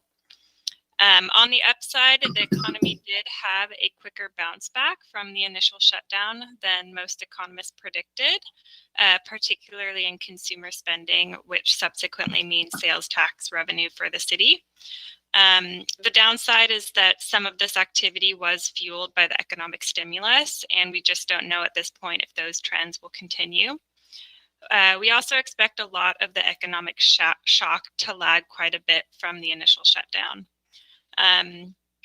Additionally, the local universities are still mainly virtual and will remain virtual for the foreseeable future. So here you can see the forecast. The blue line is the original revenue projections. The yellow or orange line is our reforecasted projections, and then the gray line is expenditures. So for this current year of 2021, we're expecting about an $8.6 million decrease. There's still a lot of unknowns, and we're monitoring this on what seems like a daily basis, and staff plans to bring an updated forecast back to council at mid-year, which will be in February. So where are we now? The city reacted very quickly to the pandemic and implemented its fiscal health contingency plan, which includes hiring, purchasing, and travel chills, and these will help mitigate the revenue shortfalls and did help mitigate the revenue shortfalls last fiscal year. It also has several healthy reserve levels in preparation for future unknowns and preservation of cash flow. As Brigitte mentioned earlier, fiscal year 2021, our current year that we're in, marks the final year of the city's ambitious fiscal health response plan. And it has seen significant expenditure savings from this effort. These savings were intended to pay down the city's unfunded liability to CalPERS. As of now, the $4.2 million payment for last year and the $3 million payment for this year are postponed due to economic uncertainty and preservation of cash flow. Council will revisit these payments and these actions later in the financial planning process. So as part of the current financial plan, the council adopted 5 major city goals: downtown vitality, climate action, fiscal sustainability, housing, and sustainable transportation. Because of the pandemic, the city created a unified meta goal, which incorporates elements from all 5 of the original major city goals and prioritizes tasks that specifically support economic recovery and resiliency. And in July, council also approved the creation of a diversity, equity, and inclusion task force. And this task force is going to provide guidance and a foundation for creating a potential 21-23 DEI-focused major city goal. So as part of the goal setting process, we asked the advisory bodies to submit the goals that are important to them. And there's a few things that should be considered during this process. As we've mentioned, the uncertainty regarding the long-term impacts from COVID-19, the increased pressure to fund infrastructure maintenance, advancing fiscal health response plan objectives. New projects and services will ultimately require trade-offs, and then also to keep a goal-setting lens through diversity, equity, and inclusivity.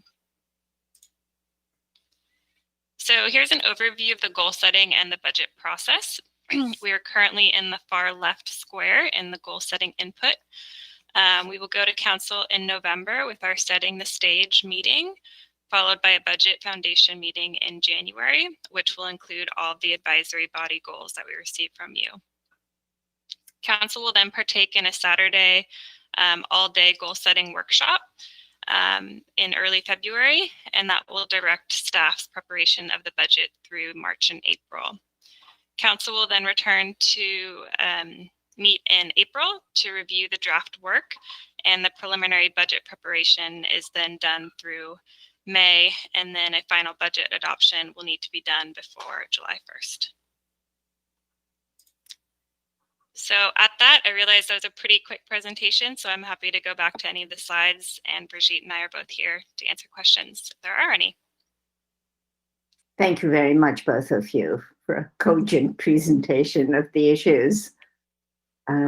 Commissioners, are there any further questions of or things that you'd like to get clarification from staff?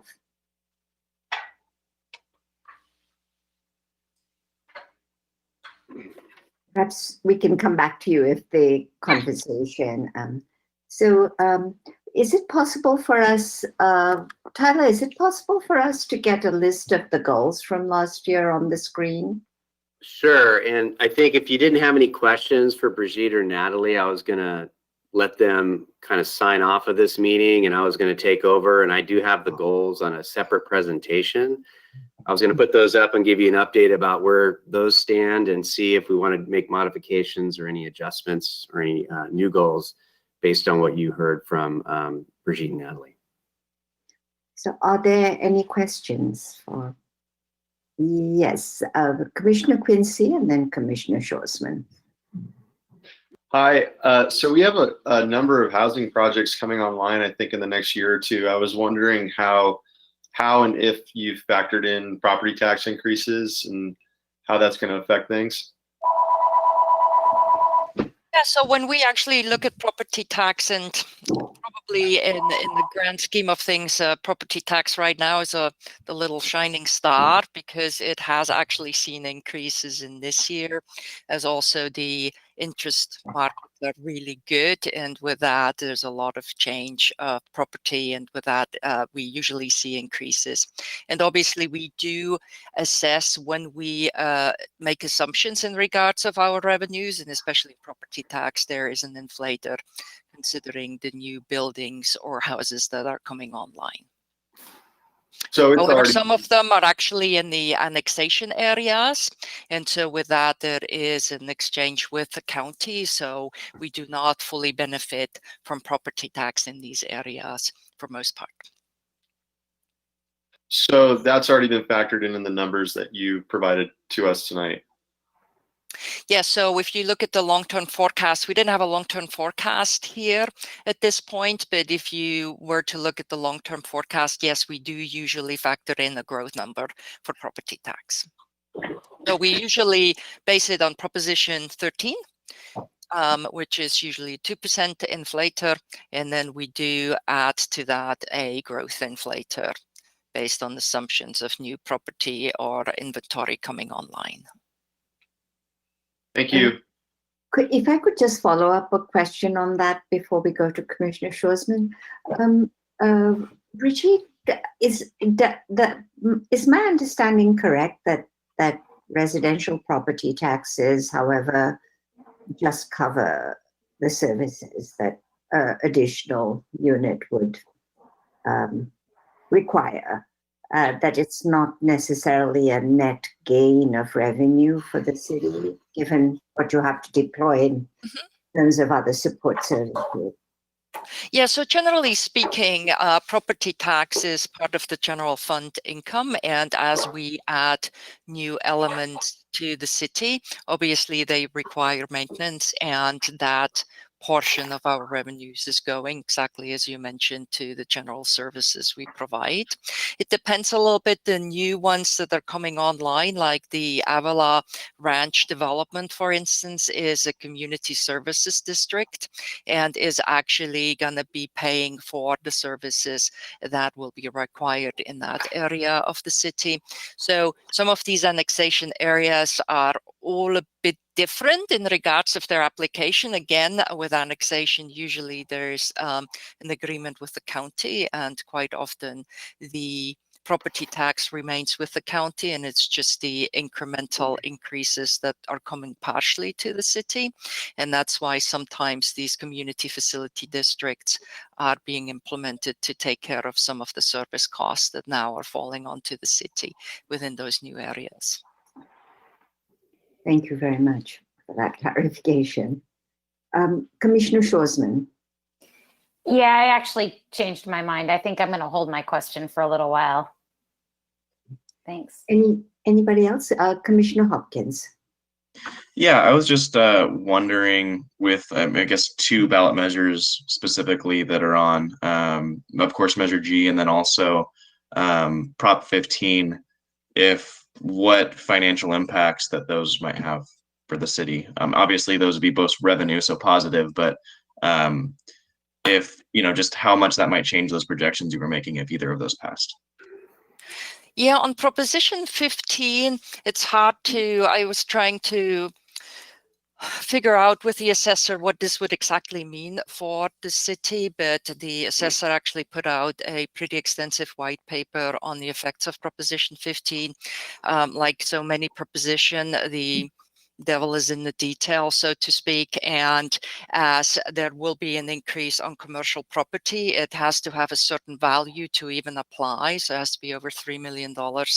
And then in addition to that, there are then reduction of certain inventories that are currently being taxed. So all in all, it would be actually revenue negative for the county to administer the new Proposition 15, because with it would come an almost annual market evaluation, and the properties would have to be evaluated on an ongoing basis. So it's not quite clear what the gains really are. Again, from the 700 million that he assessed, the assessor, I think you would have to take off another 570, so it's only $130 million in new revenues.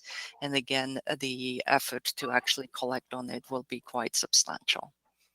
So Proposition 15 is still a question mark what it will really truly yield for a jurisdiction such as the city. Now, Measure T, that is a transaction tax, so an additional sales tax, and that obviously would come to us completely. So that is would add about $15 million to the city of San Luis Obispo in general fund revenue. There are clear stipulations through the ballot measure how to use the funding, and would be again part of the REOC, the Revenue Oversight Commission, that would decide how the money would be best used, but obviously would have set other expenditures that the city otherwise would have. Yeah. Thank you. Appreciate that information. Any other questions of staff? I don't see any. So thank you very much, both of you, for your presentations. Really appreciate it. You're most welcome. Thank you for having us. Thank you. Thank you. Thanks, Tyler. Natalie. Thanks, Brigitte, for providing that overview. Really helpful. Thank you. All right, I'm going to see if I can show my screen here. And let me know if it worked.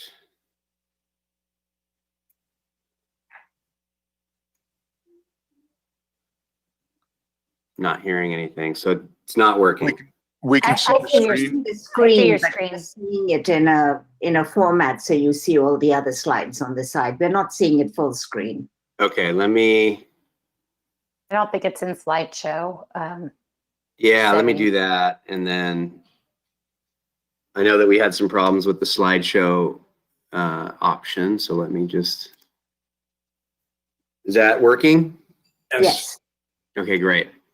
Okay, so they covered a lot of what I had here, but I did want to pull up and give you guys an update on what our goals were in the 2019-21, 2021 financial plan, so we can start from that. These goals, when I look back, as far as the 17-19 plan, were roughly the same. There were some tweaks based on some changes that happened, and some accomplishments, and then some adjustments. And so I'll run through this probably 1 through 4. There were 4 goals. I'll run through those and then kind of look for input from you once I provide the updates on these, in terms of maybe we just kind of start through these and discuss whether we want to keep them, how we want to revise them, or are there other priorities based on what you heard tonight? And so for the first one, land use implementation of the downtown concept plan and revisit the special focused areas. We are currently implementing the Mission Plaza improvements as we speak. We have a portion of that redevelopment of the Mission Plaza moving forward with the restroom and kind of a concierge facility there. So that is moving through the internal city process and public improvement plan review. It will come eventually to the Planning Commission, but it's only a piece of the bigger picture there. So there's still more work there. I think that initial sentence still would apply because there's more work there to implement the full plan. In terms of revisiting the special focus area development guidelines for Foothill Boulevard, Santa Rosa, and Upper Monterey, to look at some design guidelines. This has not happened yet, and our thought is that it would be best addressed through our update comprehensively of the community design guidelines. That is something that we are focused on doing, probably likely in the next financial plan. So this is where these would get updated as a part of that larger update, not separately. Looking at the housing item, increase affordable and workforce housing supply. So we have a goal of emphasize affordable housing programs, encourage flexible use and non-traditional housing product types to facilitate development of workforce housing. We're doing that. We've been accomplishing this through mainly development agreements specific to affordable housing, but I do think that this does tie in, to our flexible density program, as well as missing middle. So I think there's still some relevancy there to that first sentence. The second sentence, review existing regulations to identify cost and time savings to promote the development of accessory dwelling units while maintaining the owner occupancy requirement. This piece has been completed. We did update a full comprehensive update to be consistent with state law last year of the ADU ordinance, which is obviously currently in our zoning regulations, and which also eliminated the owner occupancy requirement to be consistent with state law, which says you can't do that. So first sentence, I think here on number 2 still applies. Second sentence does not. So we would definitely want to at least remove that should this one continue forward. And then looking at the goal 3, we had sustainability. So reduce GHG emissions by reducing the VMT and improving residential energy efficiency of pre-1990 housing stock. So first part of this is update and implement the climate action plan. We updated the climate action plan, so I think the focus would be on implementation. Number 1, encourage project design that promotes accessible, convenient and safe pedestrian, bicycle, and transit access. I think this one still would apply, number 1. Number 2, developing standards that support infrastructure improvements for alternative transportation and electric vehicles. I think that still does apply. There's different ways to accomplish that. And so I think 2 still does apply. And I think 3 would as well. So I think this is also going to tie into probably one of our housing programs that will be moving forward back to council in November, which is to continue to provide and look for financial incentives for our older housing stock. So I think 3 overall, with just the focus on implementation, still generally would apply. And then number 4, multimodal circulation, improve walkability and transit. So implement the multimodal objectives identified in the loose in the downtown concept plan by encouraging infill development to include non-automobile alternatives. So that sentence would still continue to apply. We did conduct community surveys that did inform the active transportation plan. That plan currently is scheduled to come before you at our November 18th meeting. There was a full variety of surveys and engagement that happened with the update of the active transportation plan. and you will hear more about kind of the details that came out of that. But so that kind of second sentence has already happened. So that would probably need to go away. And then the third sentence, which focuses on the short range transit plan, focusing on exploring operational improvements that could reduce run times. Yeah, I spoke with the transportation manager this morning, and those operational improvements have happened. And so that third sentence has been completed. And so that is kind of my update and overview of where we stand with the goals that were in the 1921 financial plan. So I'll ask, maybe start with the chair and ask, what would you like to do from here in terms of modifications and deliberation on how we want to adjust our goals? Right.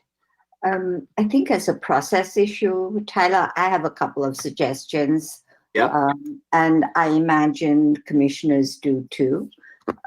Perhaps if it's okay with the commissioners, I'll just call on you individually and ask if you have any changes to these 4 goals, or whether you have any suggestions to add, just to expedite matters. Would that work?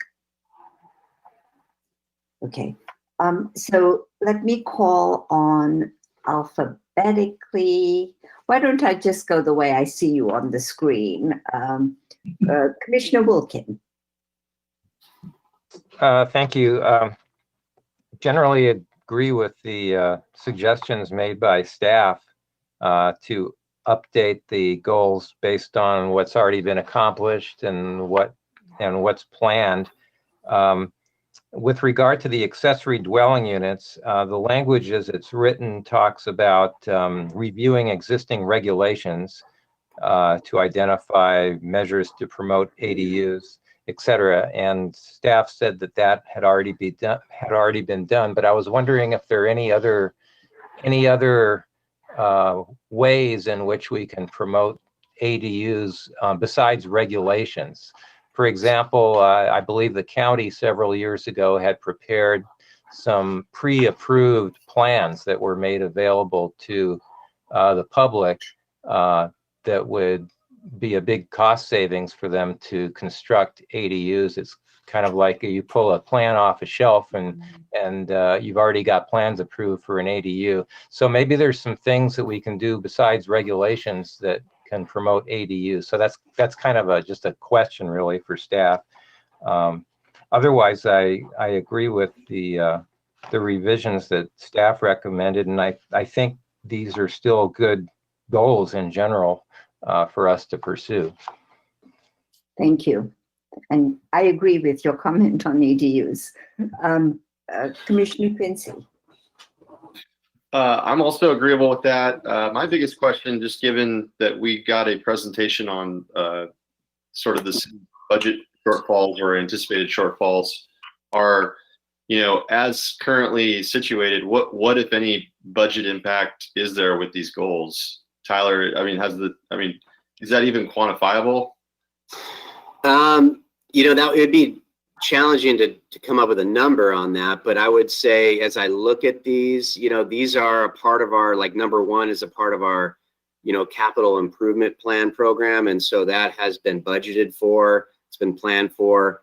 That is something that wouldn't be like an additional cost to continue to focus on updates to the Mission Plaza.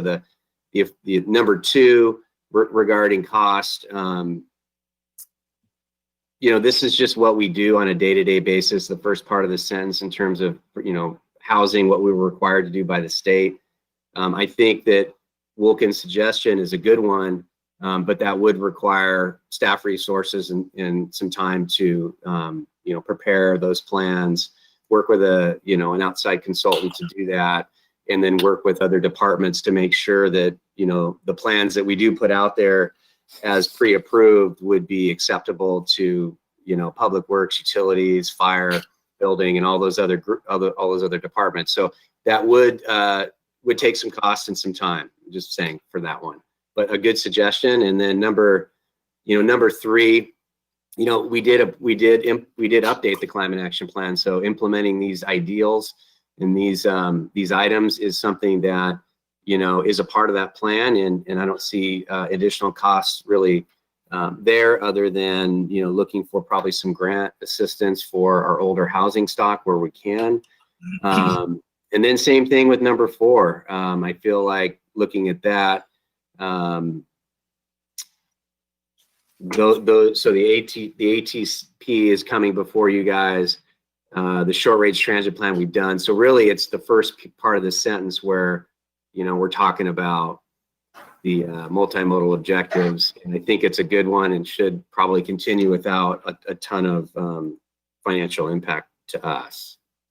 Let me get that back in full screen. So good question on the cost. I think those are already accounted for, or small items. So, I mean, given what, the presentation we got, that was my biggest concern, and I appreciate it. It kind of sounds like that's really sort of out of our purview anyways. There's not a lot we can do about it, but thank you. Commissioner Jorgensen, do you have? Sure, just a couple of things. And again, it was a very helpful presentation. So I like all 4 goals as they stand now. I think we could suggest some fine tuning. I'll throw out a couple of ideas. I think both for affordable housing and for the sustainability, that is for accessory dwelling units, and also in sustainability, the incentives for improving energy efficiency in pre-1990 housing stock. I think these are both really important. I don't feel like we're getting anywhere near as far as we might with accessory dwelling units, and that it's the really big next step for us to both develop a more inclusive and diverse community, but also to not have to go up every time, but when we need more housing, but to take advantage of the big volume of single family housing we have now and the possibilities. So what I would like to see in both of these items 2 and 3 is some funding actually spent to survey property owners. What are the obstacles that are keeping them from considering ADUs? I think it's more than just the regulations, the costs. Sure, those are all there, but I'd like to know more why we're not getting more built. And I think the same goes to really find out what it would take to get people interested in increasing the energy efficiency. Obviously, we're talking about incentives and other things, but I think the first step is to really, in a public education campaign, and really also just to really understand how people see these issues and how we ought to be moving forward.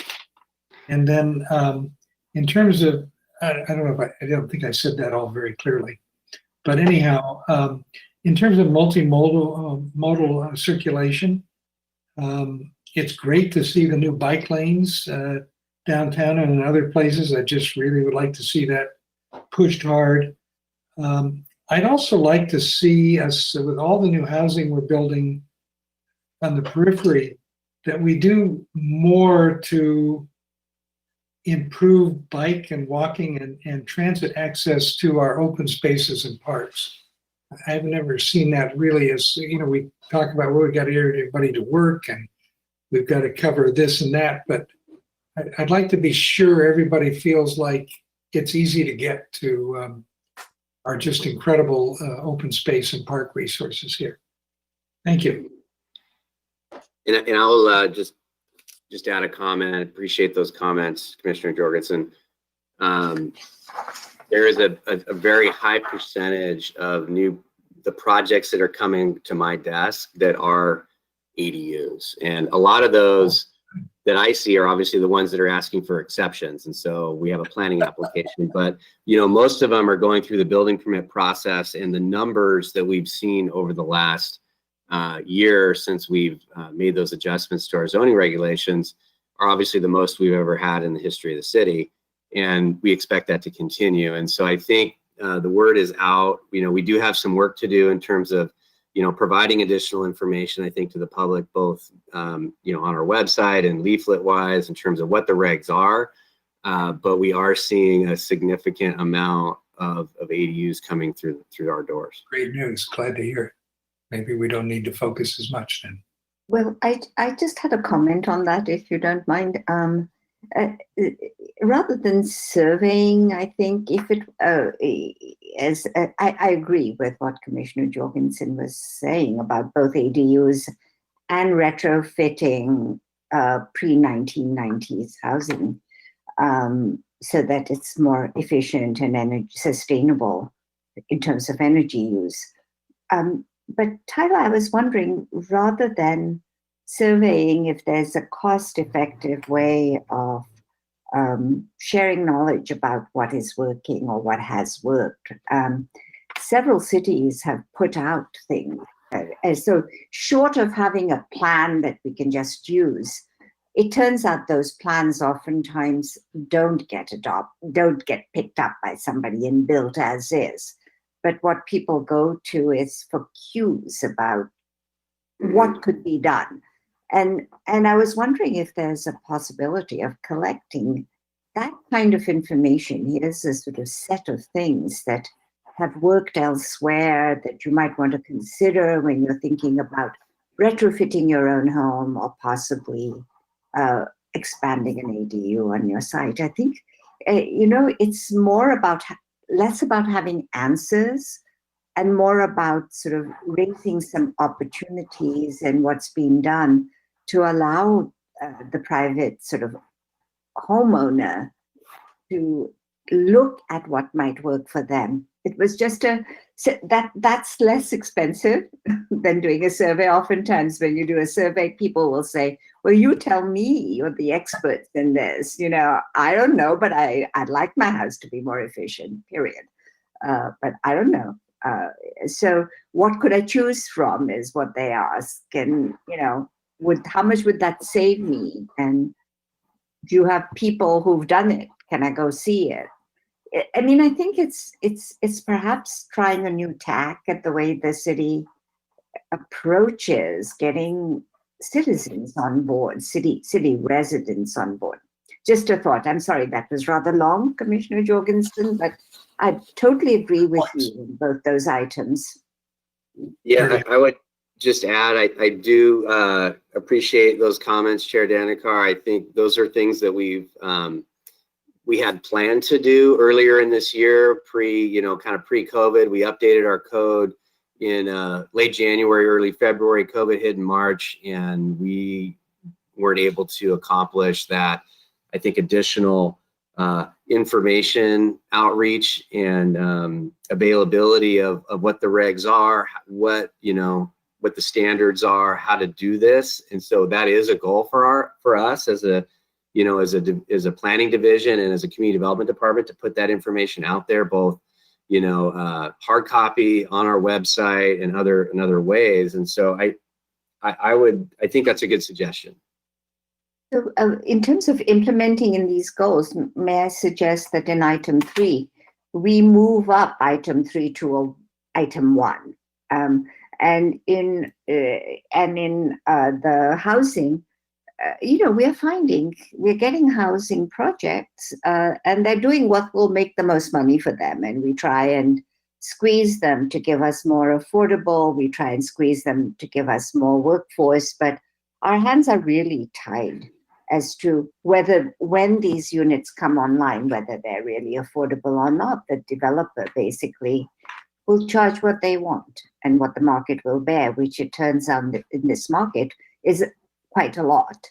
So but things like enhancing the possibility of getting ADUs going and so on, maybe we can put that first, because really we are doing this, encouraging through our new zoning, flexible zoning ideas and so on. I would just suggest changing the order a bit for both these items. Could you clarify? I thought you said number 3, which is sustainability. Did you mean? Under sustainability, I think we've got 3 items right now. If we could see those, Tyler. So we've got 3, and there are 3 items under number 3. I would say identify and implement financial incentives for improving energy efficiency in pre-1990. Stop, make that item 1 as sort of a priority item. Yeah. Because I think we are working. I mean, every time we get a project, we're seeing how number 1 is being addressed. Number 2 is being addressed in our transportation, active transportation plan, and so on. But number 3 has been sort of falling between the cracks. So if we were to give it I'm suggesting giving that priority. And then as to the ADUs, again, flipping so that we talk about ADU facilitation first. Tyler, could we see item 2? Sorry. Can you see that now? Yeah. Are you seeing, I'm just curious, because are you seeing, like when I go like this, are you seeing yourselves over it? Yeah. Okay, that's what I thought. So yeah, okay. Yeah. I've been moving you around all over the place. Yeah. So again, you know, I'm just thinking, why don't we shift so that we talk about maybe, you know, Tyler, if it could be worded so that we, where is the ADU stuff? Did that get? Well, the ADU was the second sentence, but I agree that we could make an adjustment there to reflect kind of the information about the regs and how, you know, how to do this. Yeah, and if we could put that first and then say continue to emphasize affordable housing programs as the second sentence in this requirement. Okay, so put the ADU first. Yeah. Okay. And then put the because I think we are doing that already. So we could say continue to encourage. Got it.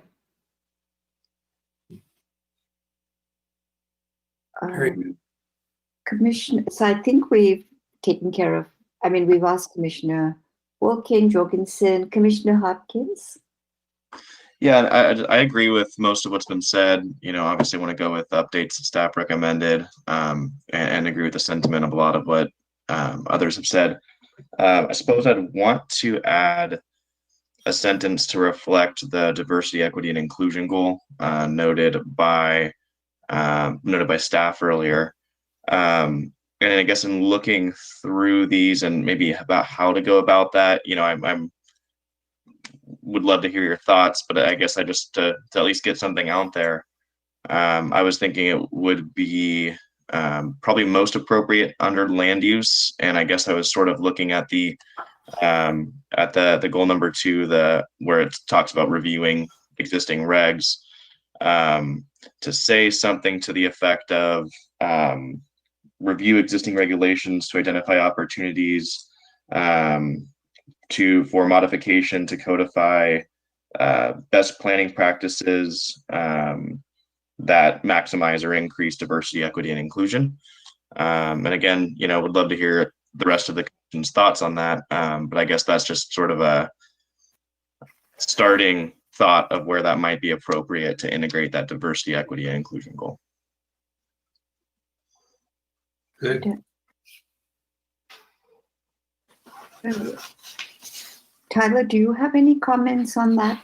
Is the diversity goal sort of an overarching thing that goes across everything that It really does. I mean, I think it's a good comment, you know, by Commissioner Hopkins to try to put it into one of the goals, but it really does. It really does. You know, all of these are kind of through that view or lens, however you want to look at that. All of these are implemented through that. So, you know, I don't know if it would be better to just state that at the beginning, you know, above the goals, that's a, you know, a foundational part of these goals, and I can kind of work look into doing that and adding some language that kind of it's a preamble to the goals, if that's helpful. Yeah, I think at the end of the day, just as long as some language makes it in for this cycle, I think I think it would be losing an opportunity in a moment here to make that kind of a statement, and wouldn't want to appear that that's not something that we are looking at, especially with the historic challenges and history of exclusion in planning. I think it would just be really, really good to include either as a preamble or, and again, I just saw land use as one being the most appropriate with the history of land use issues and exclusion, and didn't want to, and just thought it would fit in the most appropriately there, but happy to with the preamble idea as well.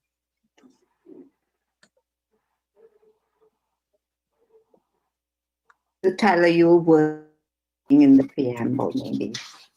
Yeah, I think where the Commissioner Hopkins was looking at adding it, we've done kind of that second sentence of reviewing existing regulations. We've identified cost-saving measures. That's a part of our fee structure now, and we've eliminated the owner occupancy requirement. So we've kind of done that.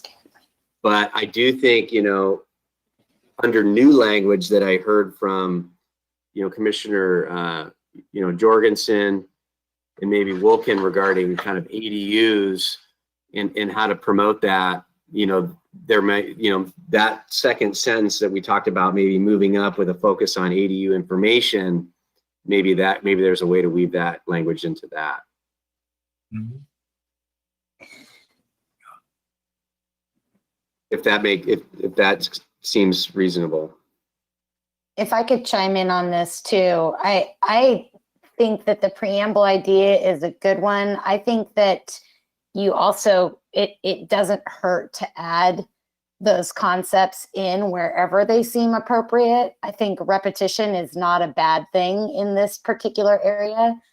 I think we could add some language about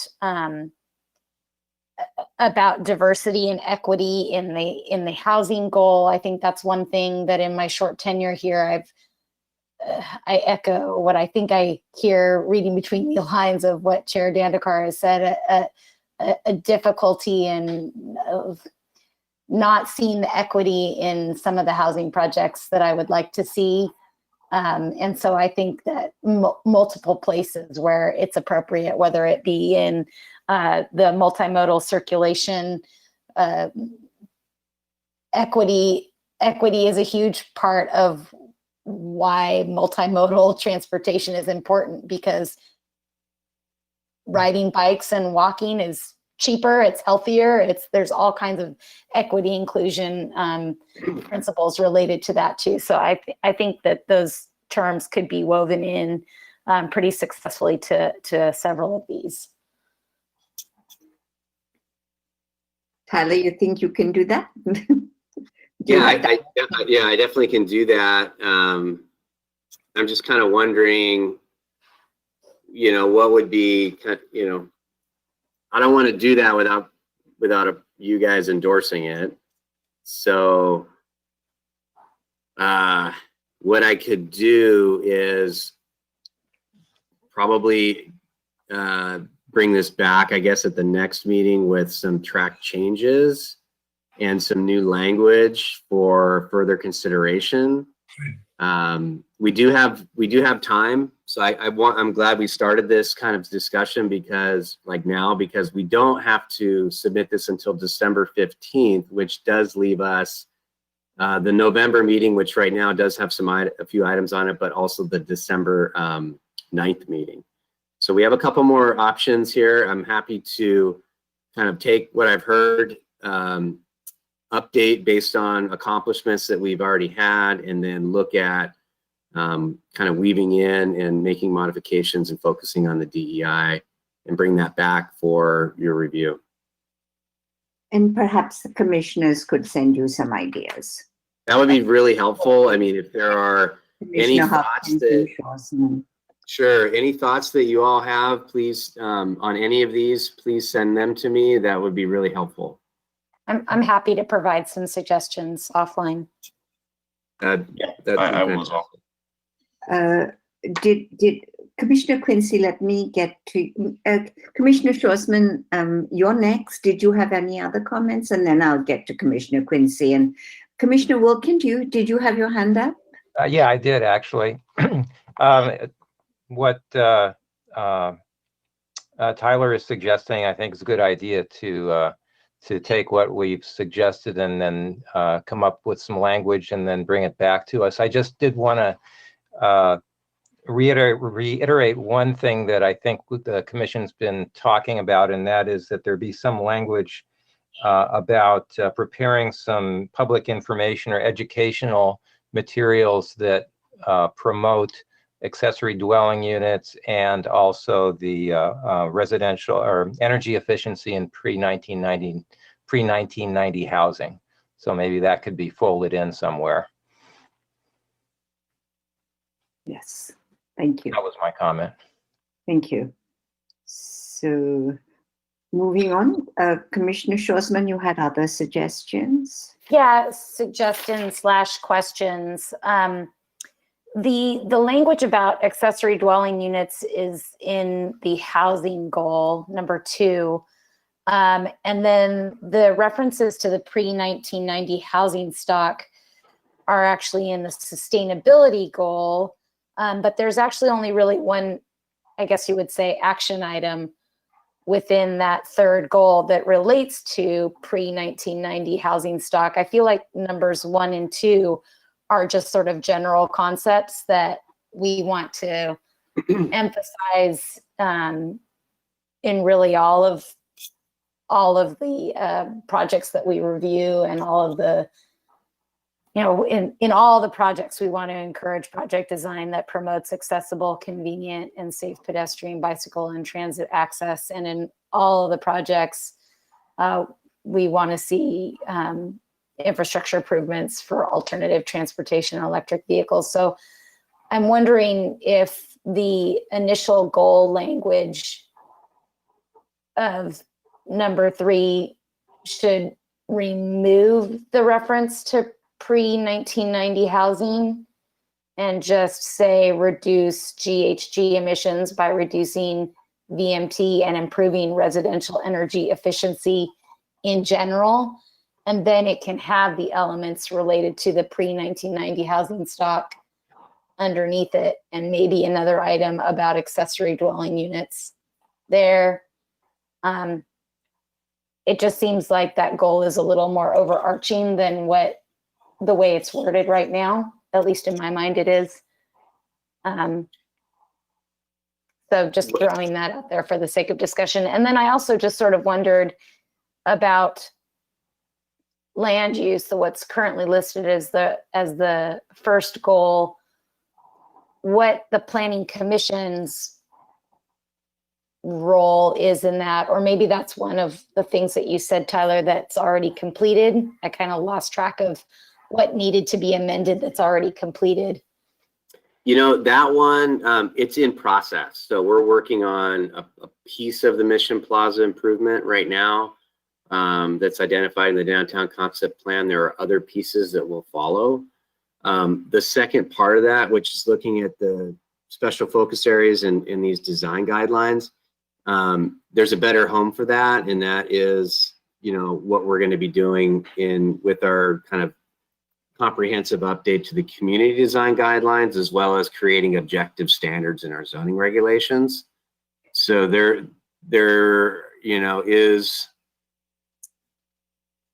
we are working on it on the first part, and I think we have a plan for the second. So I don't know how helpful. How does the commission fit into that, except for the one piece that you said would be coming before us? Well, you would be reviewing the Mission Plaza improvement plans, and those will be coming to you in 2021 for that, the bathroom remodel and some other upgrades. So it will come through the Planning Commission. Yeah, I mean, I'm the one who has the most history now. And I remember that this goal came up because at that time, when we first inserted the goal, the Mission Plaza concept plan hadn't been approved. It was sort of in the air. I mean, there were a number of things around it so I think the commission basically wanted to emphasize that we thought it was important. Given that it's basically on its way, I mean, I'm wondering whether it's even germane at this point, because a number of these things are being subsumed now as action and policy. So whether this goal is even imperative, and if there's other things we ought to be substituting, or perhaps, our sense about housing is more important. I'm just throwing this out because sometimes, there's a tendency you just take the goals and then you keep just modifying them. But I distinctly remember that at the time we put this goal in place, there were a couple of people on the commission who had been actively involved in conceptualizing the new downtown concept plan. And there was some urgency to saying, hey, we think it's important and we should implement it. But now we basically adopted it and now we're implementing it. So it's just a thought. If that's the case, then I wouldn't be opposed to removing it and then changing the order of the goals for what you recommended, Chair Dandekar, and then adding some diversity and equity language in there, and I think we'd be good to go with whatever other suggestions other commissioners have. Commissioner Quincy, we haven't given you a chance to weigh in on this. Well, I kind of did, I guess, in conveying that the fiscal impact was a big concern of mine. But now in hearing everybody's comments, it really does strike me as in the last couple of years of being on the commission too, of where our emphasis is. It seems like number 2 has really been our emphasis. I'm wondering why that's number 2 and not number 1. And it would strike me as that would be a good place to put the DEI language as well in that number 2. So those would be my thoughts. I like the preamble idea. I thought that was a great idea. Just, like a sentence or two, just saying all these goals should be viewed in the lens of DEI. But it strikes me as number 2 would be a really good place to emphasize that. I would support moving number 2 as number 1 and picking out the things that we think, I think the ability to sort of somehow facilitate expansion of this product type. And ADUs are one way we can do it. The first part of it, basically, we're at the mercy of what the developers bring in. So flipping the 2 would be good. I had one question about the third goal. If Tyler, could we see that? Yeah.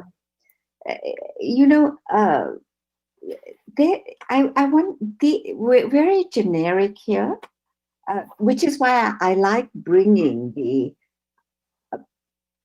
retrofitting 1990 housing stock, because after transportation, older housing is one of the major contributors to energy loss. And it's the place where you can make the most gain. So I like the idea of us focusing on things that are rather doable and concrete.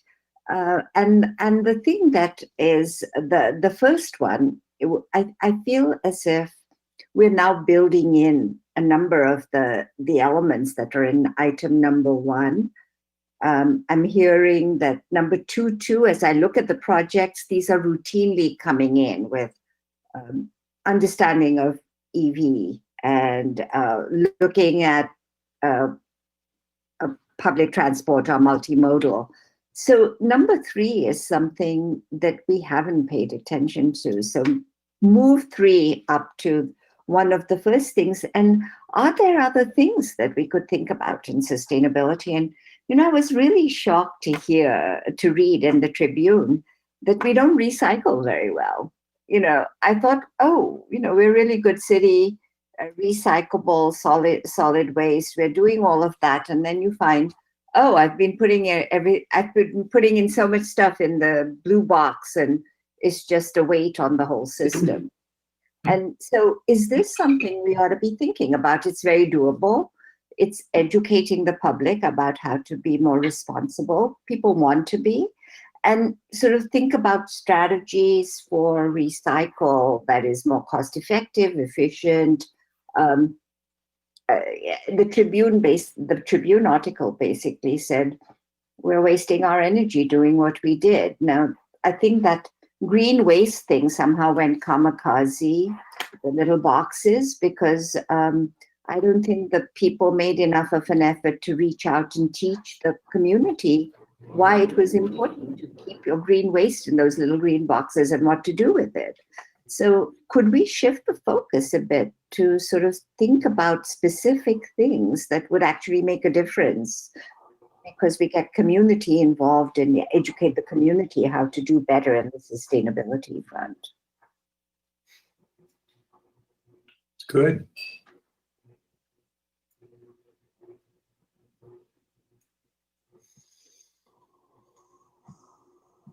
I agree with you wholeheartedly in the concept. I wonder, is that how does that pertain to planning commission goals? Is that something that we can touch as a planning commission as much as we can touch housing supply and improving current stock of housing to make it more sustainable, and land use, multimodal transportation?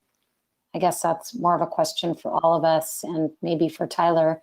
I'm constantly, since this is my first time doing this, looking at what is our purview and what are these goals supposed to represent for us. This is Commissioner Wilkin. I just had a question for staff. Isn't the recycling programs, aren't they a part of the climate action plan, the green waste and recycling? Yes. So, and what kind of purview do we have other than the climate action plan, which we've already looked at? Do we have any purview and implementation of those programs? You know, it depends. There will probably be some purview, but it's hard to say like when, you know, a program would come forward and whether it would require your review or not. I just don't have that answer. I would say that most of the implementation is going to happen through municipal code amendments that some would require your review and some wouldn't.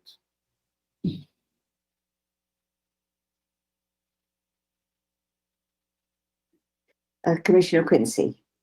The last thing I wanted to say was I support Tyler's idea of having him come back with a draft of all our comments, just because it sounds like we have a lot of ideas, and I think it'd be nice if, though it creates more work for Tyler.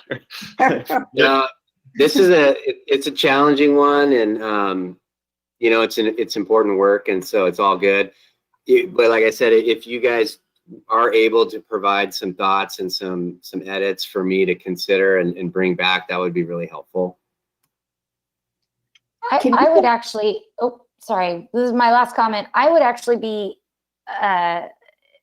in favor, if anybody else is, of reducing down to 3 goals, because those are the ones that I personally think are most important and that we also have the most influence over as a planning commission, which would be what is currently listed as 2, 3, and 4, housing sustainability and multimodal circulation, with adding a preamble and sprinkling some of that language as appropriate about equity and diversity and inclusion in the sub in the each goal as appropriate.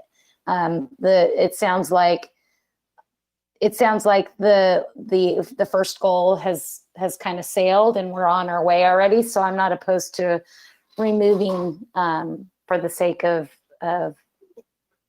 making our priorities more obvious by just having 3. Would commissioners be agreeable to that? For Tyler's sake, to come back with a draft that didn't include number 1? Yeah, I agree with that as well. I think that's a good approach. It narrows our focus a little bit more, and it makes it easier to actually accomplish goals when you have fewer of them. And likewise, just generally, yeah, I agree with the approach of if the ball's already kind of rolling on something, then it's really, and if it's in the implementation stage, then that seems more incumbent upon staff at that point as opposed to an actual planning commission goal. And if it comes back to us, of course, these are priorities that we've been working on, and it's not like we're just going to suddenly abandon the climate action plan if implementation comes before us. And so, yeah, I'm in favor of streamlining and omitting any goal that's already in progress.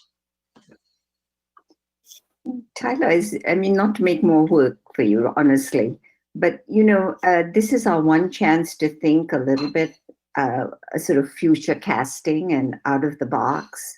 It's the one time, actually, because otherwise we have to be so pragmatic and stick with what our purview is. But if you see any opportunities to build in some of the sort of things that we've been talking about here, so that it does sort of mesh with what Planning Commission should be doing, we'd appreciate that.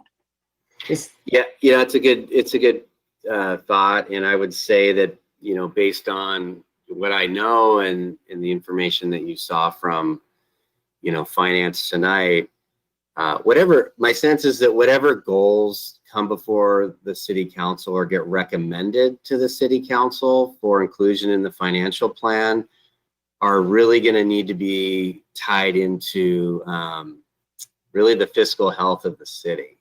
And so items that are going to be, are going to cost, are going to be questionable, and items that are going to be, promoting economic development are going to probably be getting a higher priority. And so where we can kind of marry economic development, housing, and goals that tie into those things without adding unexpected costs that aren't already budgeted for through like our CIP program, for instance, is going to probably be a good thing. And the more we can think about goals that empower community, empower individual residents to act to the benefit of the city, but to the sort of larger betterment of the city, because I think it's an untapped potential that people want to do the right thing. And when the budgets are tight, instead of waiting for the city to do it, if we can think about things they can do and ways we can help them do the right things, I think that that would be very helpful. I mean, that's why I've sort of raised this issue of recycling, and maybe there's no way we can address that in our purview, but building EDUs is.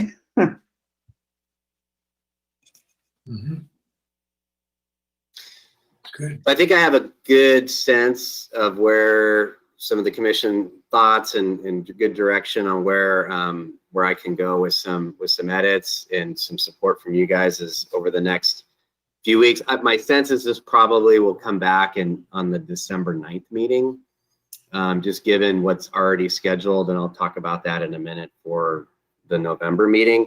I'm thinking December 9th would probably be the best option, and that would give us a little time before we have to publish the staff report to kind of get some ideas and work on this a little bit more.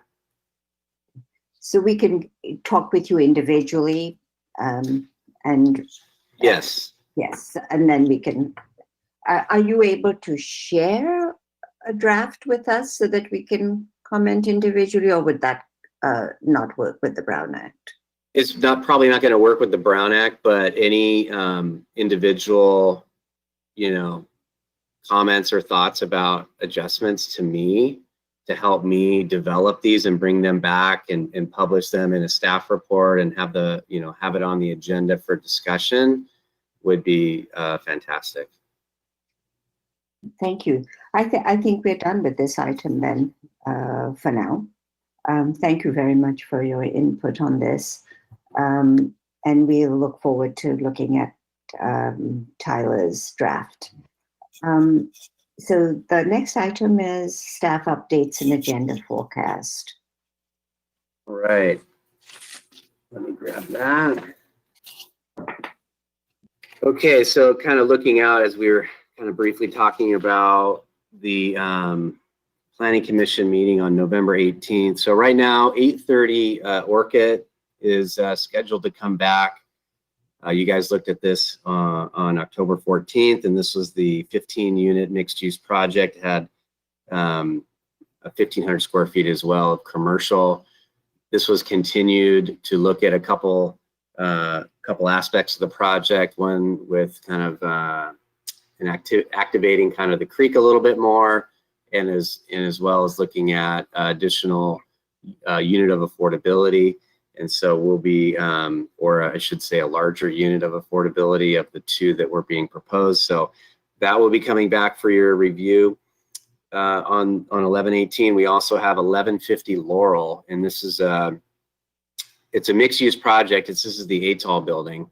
I've mentioned this before. So they're adding 98 residential units to the exterior of that commercial building. So it'd be a mixed-use building at that point. That will be coming back as well. And then we also have the active transportation plan right now is currently scheduled for your review and recommendation to the city council. So fairly large November agenda. And then looking out to December, right now we have, as I've mentioned before, that the 600 tank farm EIR scoping meeting. And this is where we'll have an initial study that you'll have for your review, which will identify issues or items that will be further evaluated in an EIR, and maybe some items that have been determined to be less than significant. And so that will be available for your review on the 9th. And that's why I think for now, that might be a good agenda to bring back these goals. That's what I had for staff updates. I did just want to kind of put out I guess a thought or a comment on the first item. You know, this was one we haven't used a consent agenda yet. I know we talked about it, and this was probably before Commissioner Shoresman and Commissioner Hopkins were on the commission. But last fall we did talk about a consent agenda for items that went through previous review, such as this project that you saw in Frederick. So it went to the ARC unanimous recommendation. It went to the tree committee, approval recommendation. There's no public controversy that we're aware of.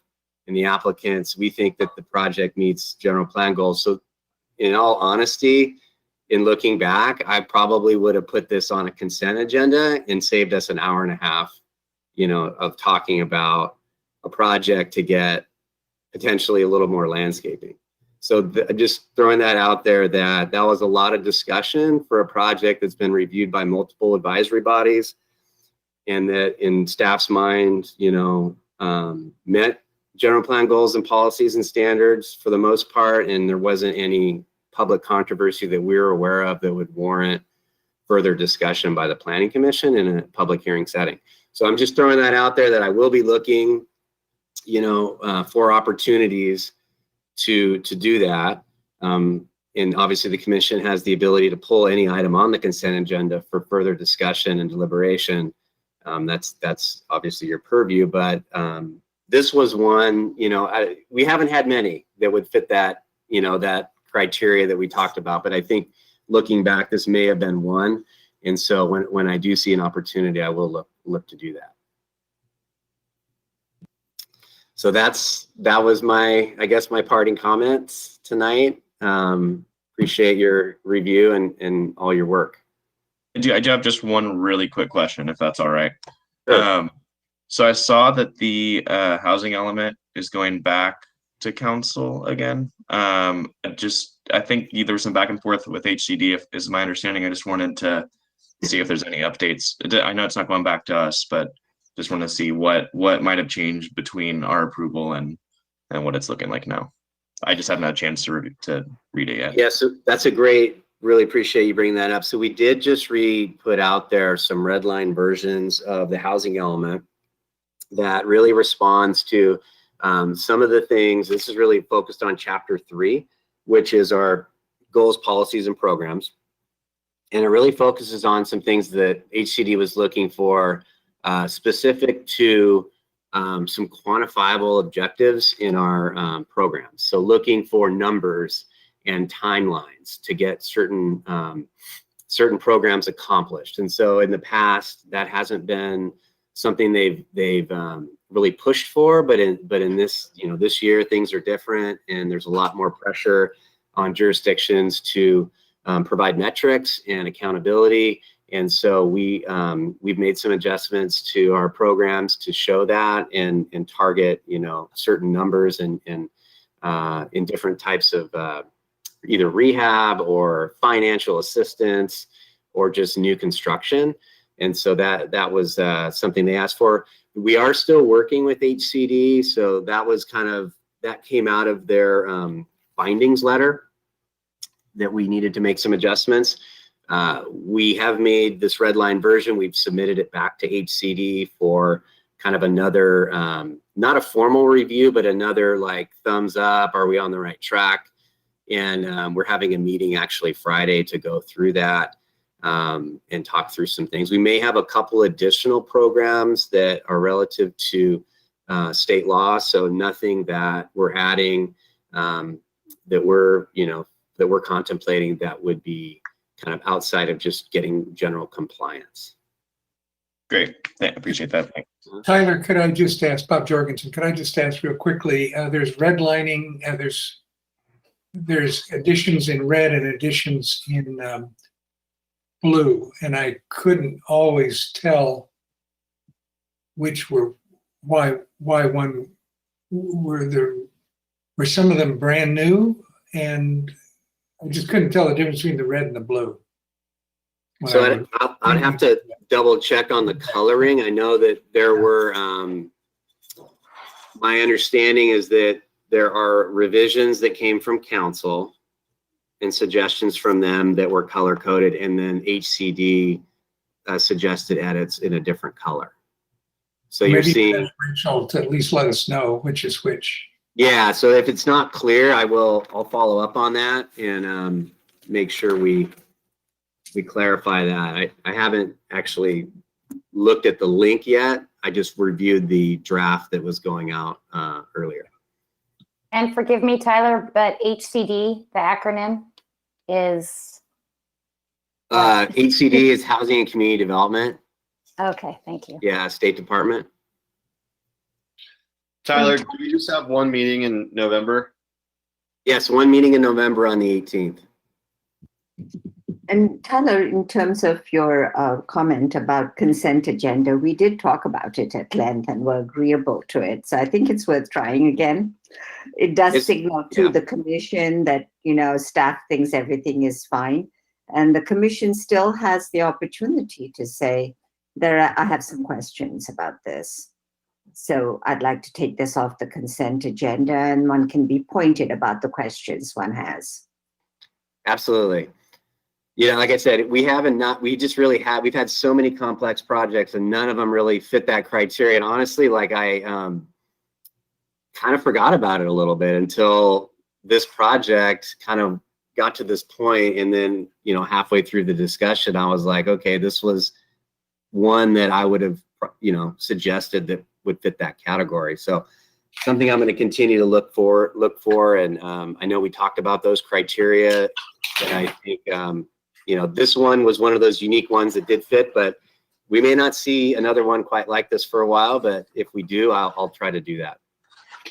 Okay, great.